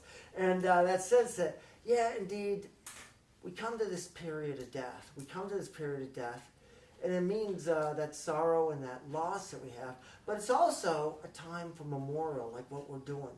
Memory that lies so deep. Memory of where we come from, but memory as well of where we're going, something deep within us that drives us in that hope and that imagination, kind of a memorial imagination, if you will, that drives us forward to imagine what this world can be for our children, for our grandchildren, those 500 years to come, what that world can be for those people who've borne the brunt of oppression in their bodies, what this world can be as we begin to find that full potential that's given for us. And that's what revolutionary mysticism really is for me. That's what Joel Kovel taught me so deeply. So we gather here in this memorial of eco-socialism. We gather here in this memorial of really taking care of the home, that oikos, that who we are, those household relationships that we have, building those on that true love, on that ways of mutual respect, mutual joy, of liberating ourselves from those shackles that would oppress us, breaking those chains that would put us down, and being set free within that mysticism of revolution. That's why we come here today, in that kind of a memory. I'm just so happy to be here with each one of you. And now, though, maybe this puts an end to our words for a moment. There'll be many times more space for words, indeed. But in this time that's out of time, take a time for silence, to embody that revolutionary mysticism in our own heartbeats, in the blood that courses through our veins, that even on a cellular level carries both the tragedies and the triumphs of our ancestors. And that creative spirit that inhabits each one of us. That our imaginations may be fired in that revolutionary heat of hope and possibility.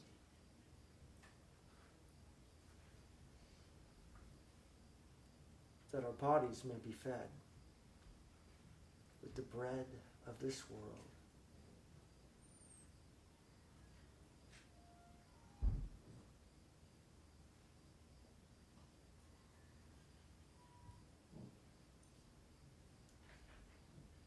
That by Joel's spirit, both in this memory of him, in his presence here with us today, we may be more committed, more dedicated, more fired up to carry on the work of eco-socialism, to save this planet, our home,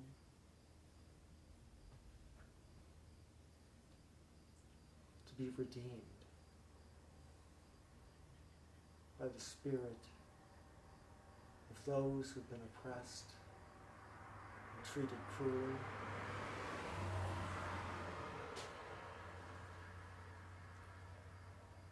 To now open up our imaginations in love.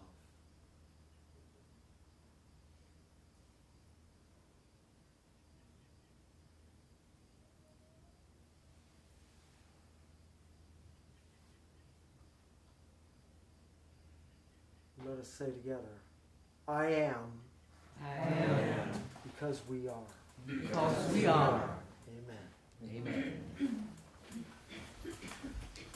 Claire Dolan needs no introduction here, but for people who are from out of town, this is one of the principal solar systems in the Bread and Puppet cosmos.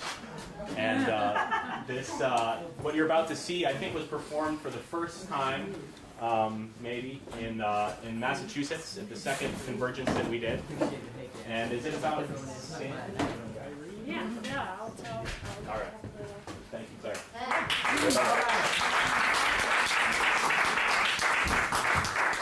I apologize, I wasn't here when I was originally supposed to be here. We were in the circus field, and we were at that very moment rehearsing a circus act featuring Joel. And it was really fun. And it just put me in the great mind of him in a playful and beautiful way. So then it's a pleasure to rush back here to do this. And this is indeed a cantastoria made in the aftermath of Hurricane Sandy all those years ago, which many of us remember. And I'm so moved and honored to be here to perform it in honor of Joel. Hurricane Manifesto number 1.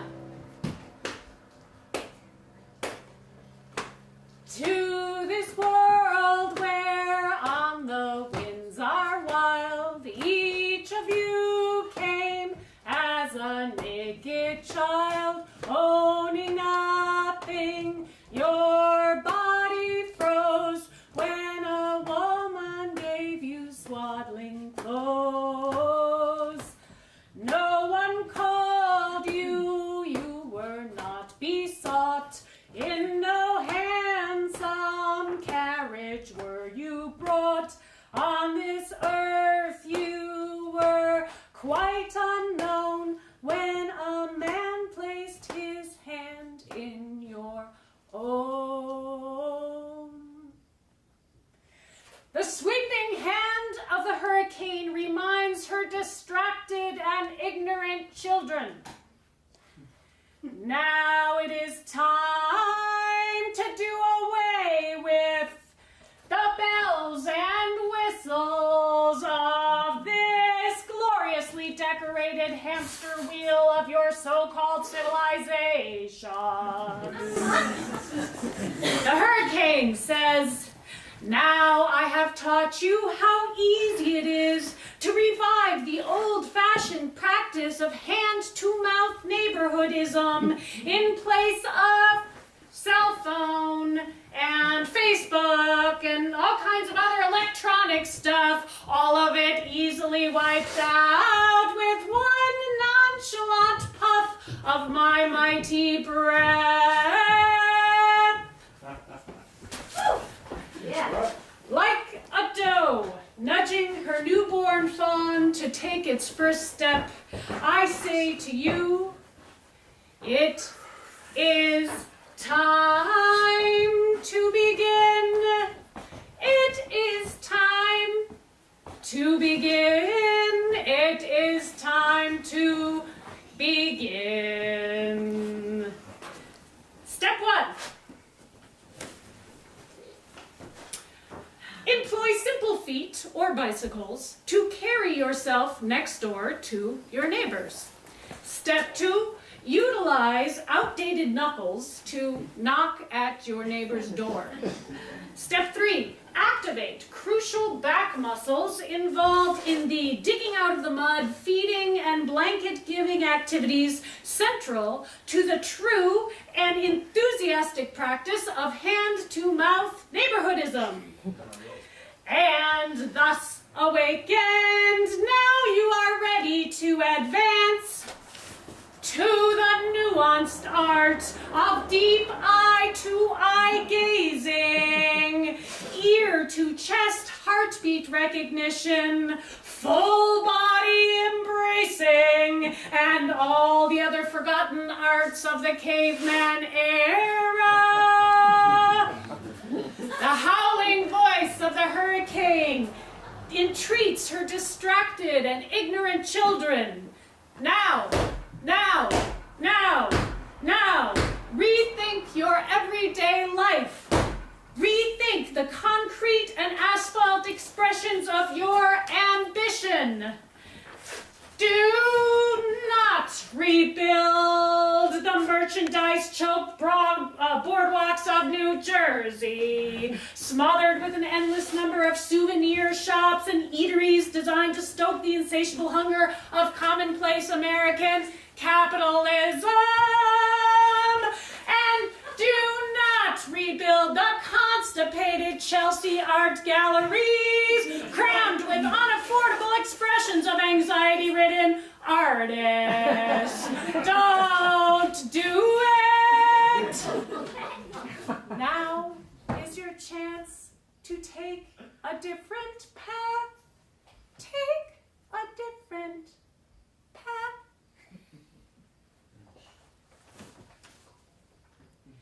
First, turn your eyes away from the cell phones, from the overstocked marketplace, from the litter of mindless entertainments. Next, close your eyes and allow visions to come. What does your new city look like? How do public spaces unfold?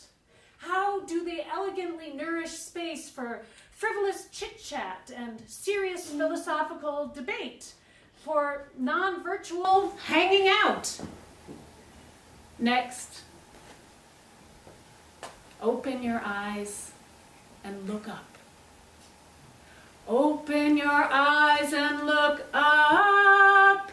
Open your eyes and look up. Open your eyes and look up to the vast and humble sky, now slowly clearing as the dark clouds move away, now opening up into a vault of endless blue, now filling with the songs of 1,000 birds singing.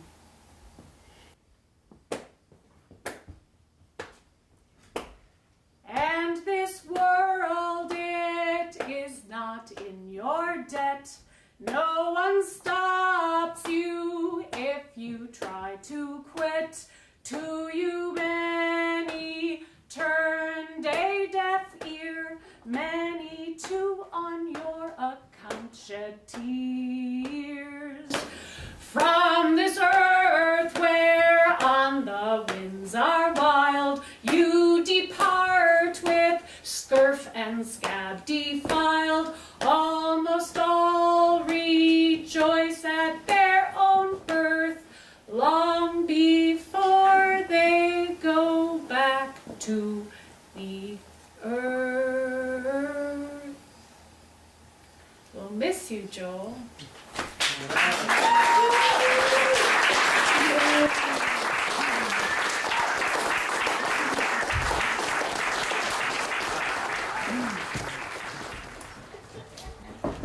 Pulling again from Joel's love of music, and this time Mozart, this little very short piece is taken from the Mozart Requiem, and it is an excuse to get a little couplet from Blake for Joel and for all of us, and then it ends then with the Dona A's Requiem from the Mozart Requiem. I think I'll just tell you the words in case you don't hear them. We are put on earth a little space that we may learn to bear the beams of love. We are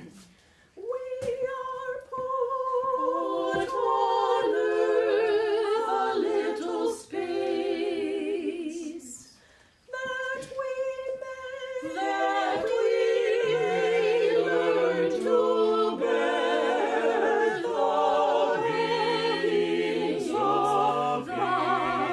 beams of love. Don't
didn't expect to be speaking until like a second ago, so thank you all for that. That was profoundly moving. My name is Molly. I'm Joel's daughter, youngest daughter, and my other siblings, except for Ezra, who's there, are not able to be here, but they are all immensely grateful that this ceremony was able to happen and that the Pine Forest can be a place for the memory of our father.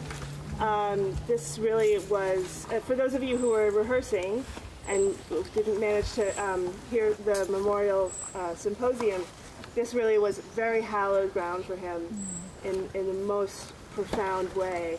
Bread and Puppet generally, but also the Pine Forest in particular. And for me as well, I spent a lot of my childhood here, in between rehearsals in the field, and found all kinds of little hidden places down there and by the stream, and I just know that there couldn't be any more fitting place and tribute to him than this spot. And this book, which was made by my brother Chovy. He's a blacksmith. He lives in Delaware County, New York, and he forged this with some assistance out of some sheets of steel, and it is entirely forged. It's all folded steel. There's no welds at all. So everything that you see there was just a flat piece of steel, and and a long piece of pipe steel, steel. Flat, and then a rod, I guess, of steel, and it was all made in a whole forge by hand with hammers. And if you put your hand on it, you can smell the coal. It's going to rust. It's going to have a nice patina. Probably this time next year, it'll be all red and orange. If any of you are familiar with Richard Serra's sculptures, it'll look a little bit like that, and then we'll plan to kind of oil it to stop the rusting process at that point. And you should read the book, Molly, right? Everybody should read the book because it would say everything you wanted to say. Can I offer a song? That would be great. This is a song, and the words mean, we give thanks to the breeze which carries the spirit of the ancestors. We come to give thanks to the ancestors. And it's a Yoruba song, and it's about 10,000 years old. Well, actually not this song, but it has a reverberating effect, and it's singing to everyone's ancestors. So, Mojuba. Mojuba fefeku. Mojuba fefeku. Mojuba fefeku. Mojuba fefeku. Eku o, eku o. Yente la se juba egungun. Eku o, eku o. Yente la se juba egungun. Mojuba fefeku. Mojuba fefeku. Mojuba fefeku. Mojuba fefeku. Eku o, eku o. Ete la se juba egungun. Eku o, eku o. Ete la se juba egungun.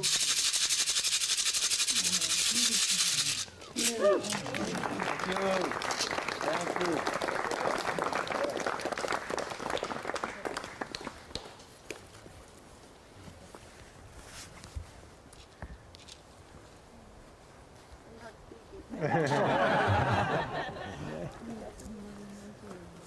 One thing that Joel appreciated at St. Mary's Church in West Harlem was the liturgy, the sort of old school service of the church. So brought the prayer book, do something old school for Joel. Give rest, O Christ, to your servants with your saints, where sorrow and pain are no more. neither sighing, but life everlasting. You only are immortal, the creator and maker of humankind, and we are mortal, formed of the earth. And to earth we shall return.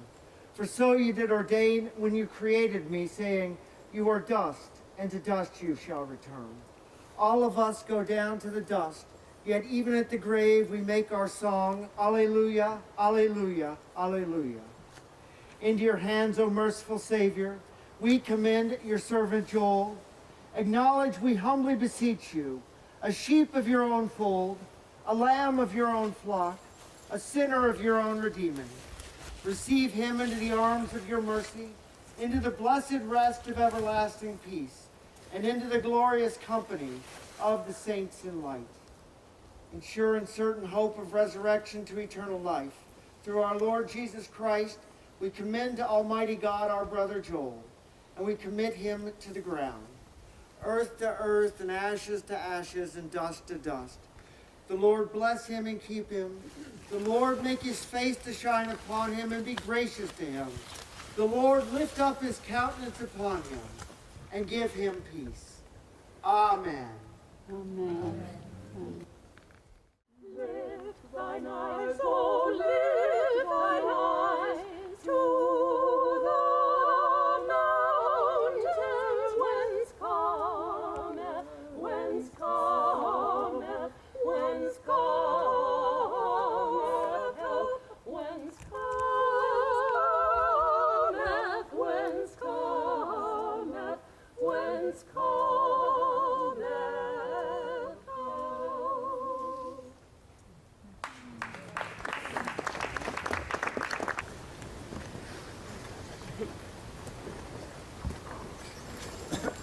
So this is a Hasidic nigun. It's from Ukraine.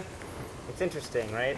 It has Ukrainian words, but it's kind of Belarusian, but some Hasidic Jews were like, hey, this is a very holy song that you're singing, so we want to bring it into our canon. So it's reached many people, and I guess... Maybe just push forward a bit, Yeah. And both Joel's parents were born in Ukraine. That's exactly what I was going to say. Thank you.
Maybe this is a good time to talk about Joel's movie career. Joel performs he delivers a stellar performance in my all-time favorite movie, Born in Flames, in which he plays a conservative right-wing pundit who is opining about these revolutionary women, and he plays the role with such zest and glee and every time I watch that film, I revisit it from time to time because it's my favorite movie, and every time I come to Joel, I find myself clenching my hands like this and leaning in towards the screen with a little grin in my face every time I see him. He was a fantastic movie star. He was in another movie called Sigmund Freud's Dora, in which he plays Freud with a very big cigar, and it's a very famous case, the Dora case, in which Freud probably made quite a few mistakes. And Joel doesn't let on, but it's a critical film made by a collective, feminist collective in the mid 80s. And I don't know if it's online, but it should be. Sigmund Freud's Dora. I'd like to throw in a couple of comments about Joel's running for office. I'd like to somebody who knows more about that than I do. What I remember is that he came up here while he was campaigning, and he did a puppet show of his campaign. With Mark. With Mark. Mark Espen. Yeah, well, I was in a little sideshow with Joel giving his campaign speech, and I was the chorus, the questioners, and I always remember that was such a great way to run a campaign. He didn't win. Maybe because he was running for New York State or New York Senate, and this is not New York. In the Green Party. Yeah. He came close. Very.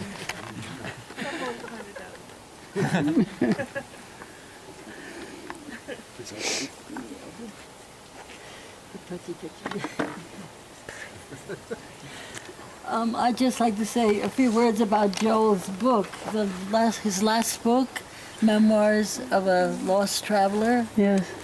And it has a beautiful cover of a toddler, 4-year-old Joel, that his father made and painted of him. And it's his life story. And it works so well. He's such a good writer, and it works so well on many levels. His different beliefs that he, going from Orthodox Jewish to very passionate anti-Zionist, to then ending up a Christian, but many stages in between, and all his involvement in psychoanalysis and psychotherapy and all that, and it's very intense and lively, beautifully written. We have a few copies left in the museum store, and some will be gladly loaned out to whoever wants to read it, because it's really worth. When I was reading it, it was as though he was alive right next to me. It was so vivid. Yeah, I want to second that. I read the book, and just before I go to sleep, so I could only read like a few pages, but I felt like he was with me for quite some time every night. It was really beautiful. And I also want to say that there was one point where some Palestinian women came, and he had a circle and a big discussion with these women who said, this is the first time we've ever felt okay about Jews because we've only had Israelis at checkpoints and we hated them and they were horrible. And I just remember this incredible warmth that he brought to this circle, which I can't remember if, Peter, if you did your show first about Rachel Corrie, and then he had this circle of people upstairs in the ballroom, and it was really touching, very powerful. Joel came for, I don't know, a decade and faithfully performed in circuses and pageants.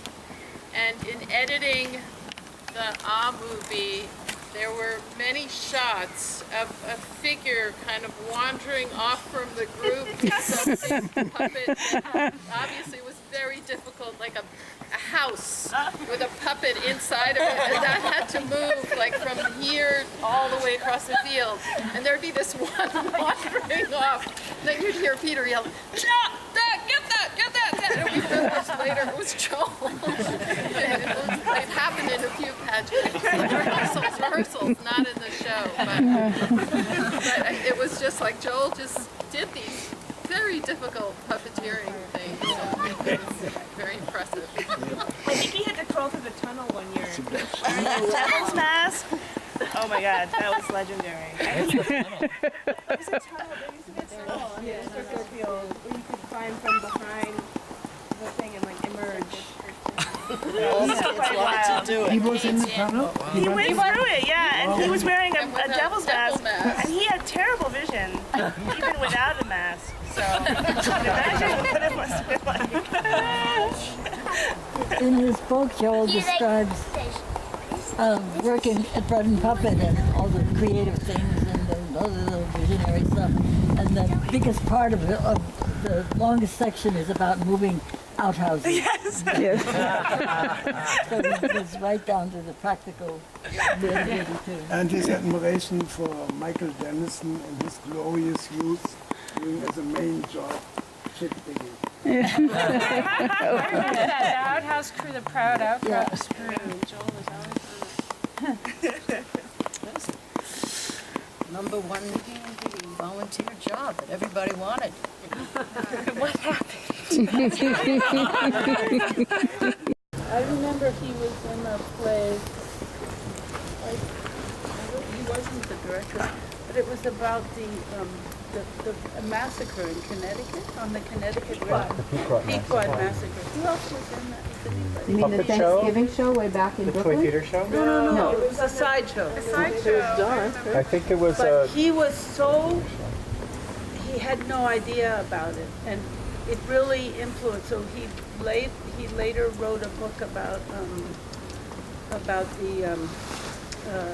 anti-communism, and the book starts with about anti-communism being the prime mover of the massacre of Indians, that they just didn't understand about private property, and that was the one thing about Indians that all the Puritans hated the most.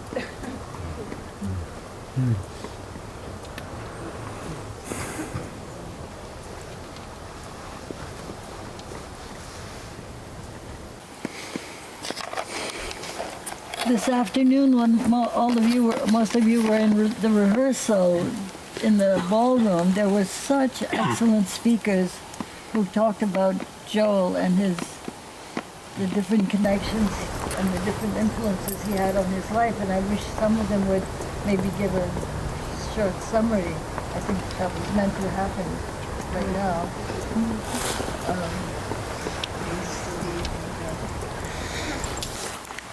Can you tell the goose story again? Want to hear it again? Yes. That was the best story. This has to be a book. The story should be a book. I was in prison for 30 years, since the age of 15. And I was released 8 months ago. And during my time in prison, I ran across these words. It was in one prison that I ran across them, 2003. And they were powerful then, but it wasn't until I got transferred to another prison called Greater Ford that these words became so powerful and profound for me, because these creatures lived in that prison called Canadian geese. And they shared that space with us. Actually, they weren't trying to share the space with us. Again, it was an antagonistic relationship. You know what I'm saying? I mean, like, it was... But again, it was their space before the prison was built on it, right? And it wasn't until I started reading Joel Kovel's books, well, his one book, Enemy of Nature, and where he was talking about dominative splitting, you know, separating ourselves from the rest of nature, the estrangement of ourselves from nature, and so on and so forth, that these words really, the gravity of them really started to settle on me. And there's 5 lessons from the geese. And the first lesson is this. Fact 1. As each goose flaps its wings, it creates an uplift for the birds that follow. By flying in a V formation, the whole flock adds 71% greater flying range than if each bird flew alone. The lesson: people who share a common direction and sense of community can get where they're going quicker and easier because they're traveling on the thrust of one another. Fact 2. When a goose falls out of formation, it suddenly feels the drag and resistance of flying alone. It quickly moves back into the formation to take advantage of the lifting power of the bird immediately in front of it. The lesson: if we have as much sense as a goose, we stay in formation with those heading where we want to go. We're willing to accept their help and offer our help to others. Fact 3. When the lead goose tires, it rotates to the back of the formation and another goose flies to the point position. The lesson: it pays to take turns doing the hard tasks and sharing leadership.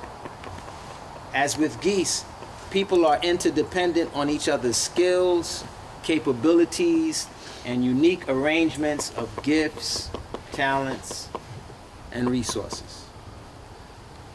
Fact 4. The geese flying in formation honk, honk, honk, honk, we hear them, to encourage those up front to keep up their speed. The lesson: we need to make sure our honking is encouraging.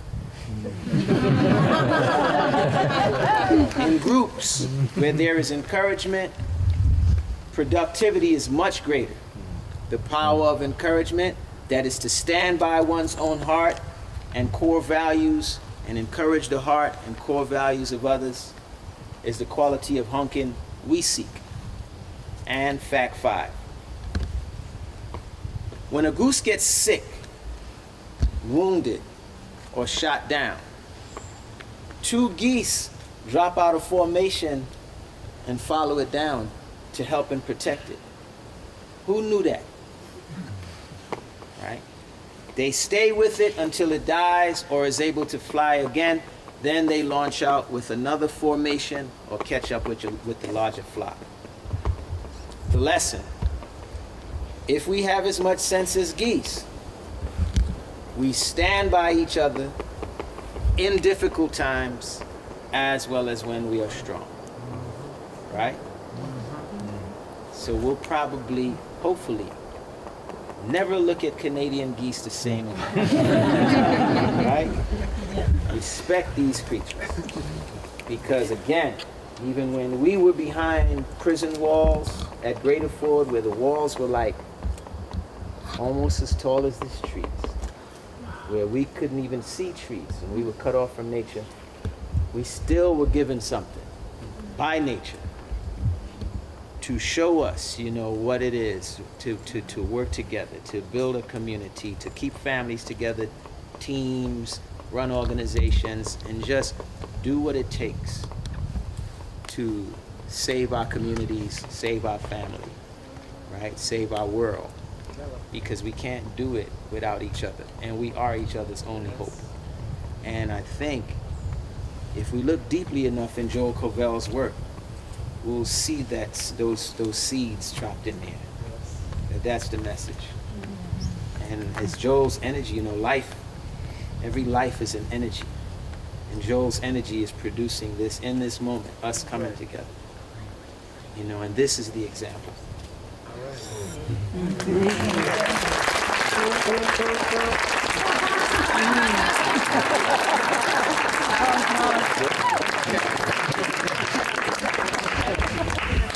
So can the Honk Festival live up to the goose?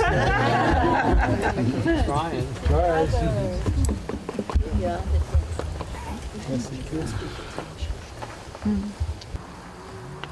I don't remember which year we celebrated the anniversary of Marx, young Marx's early notebooks, which he wrote in Paris when he was 24 years old.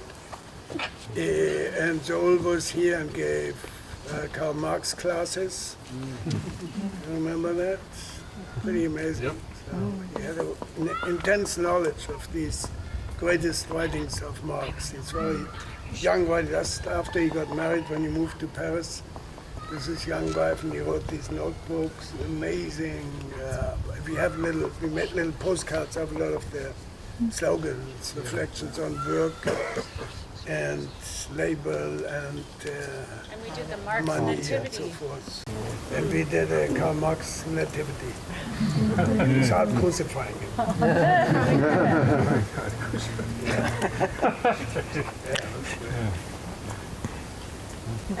And Joel wore a Marx mask and had an argument with Mr. Schwartz. I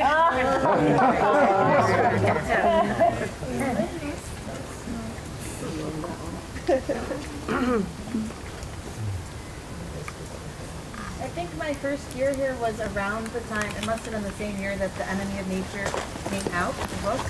And I arrived here and we all read the book, and the book provided so much text for so many shows for a long time. And then I remember the company toured in that bus, which is now retired in Germantown. And that bus like fell apart, and then it had to be retired because it was not good in any way. And that bus is actually called the Enemy of Nature bus. And it was just such a big, that book was such a big part of being here for me for my whole first few years.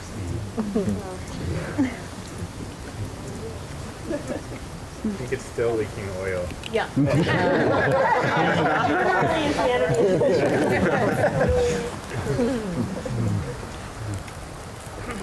I could do a brief humorous reading from the memoir about the outhouse detail at Bread and Puppet.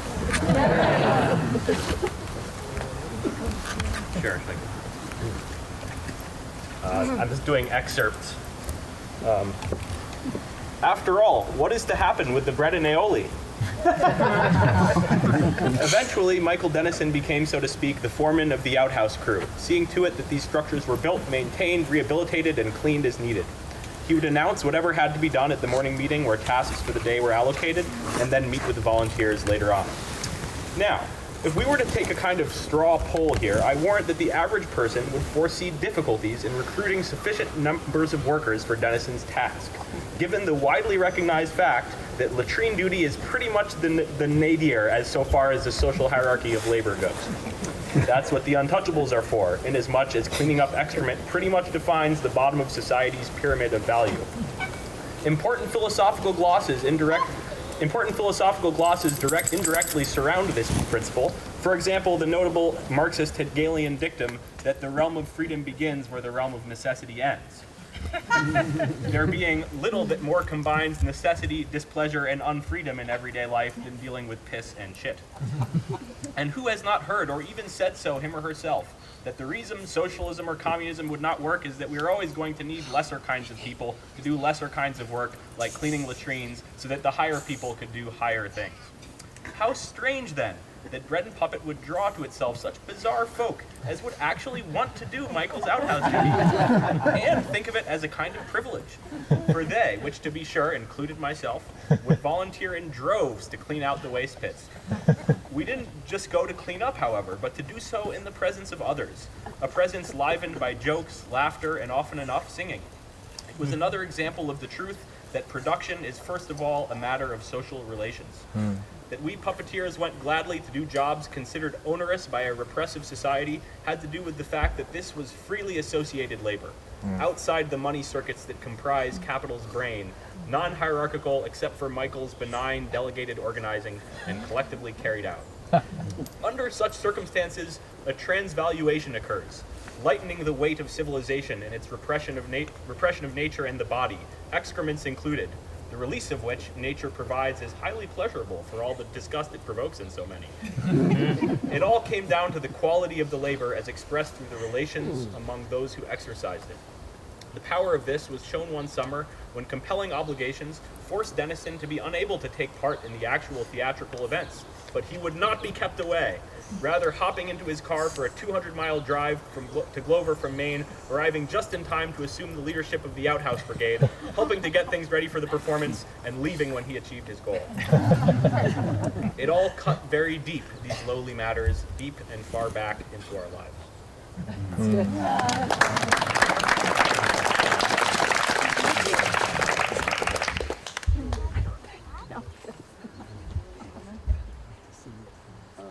Molly is asking if we would sing Captain Kidd.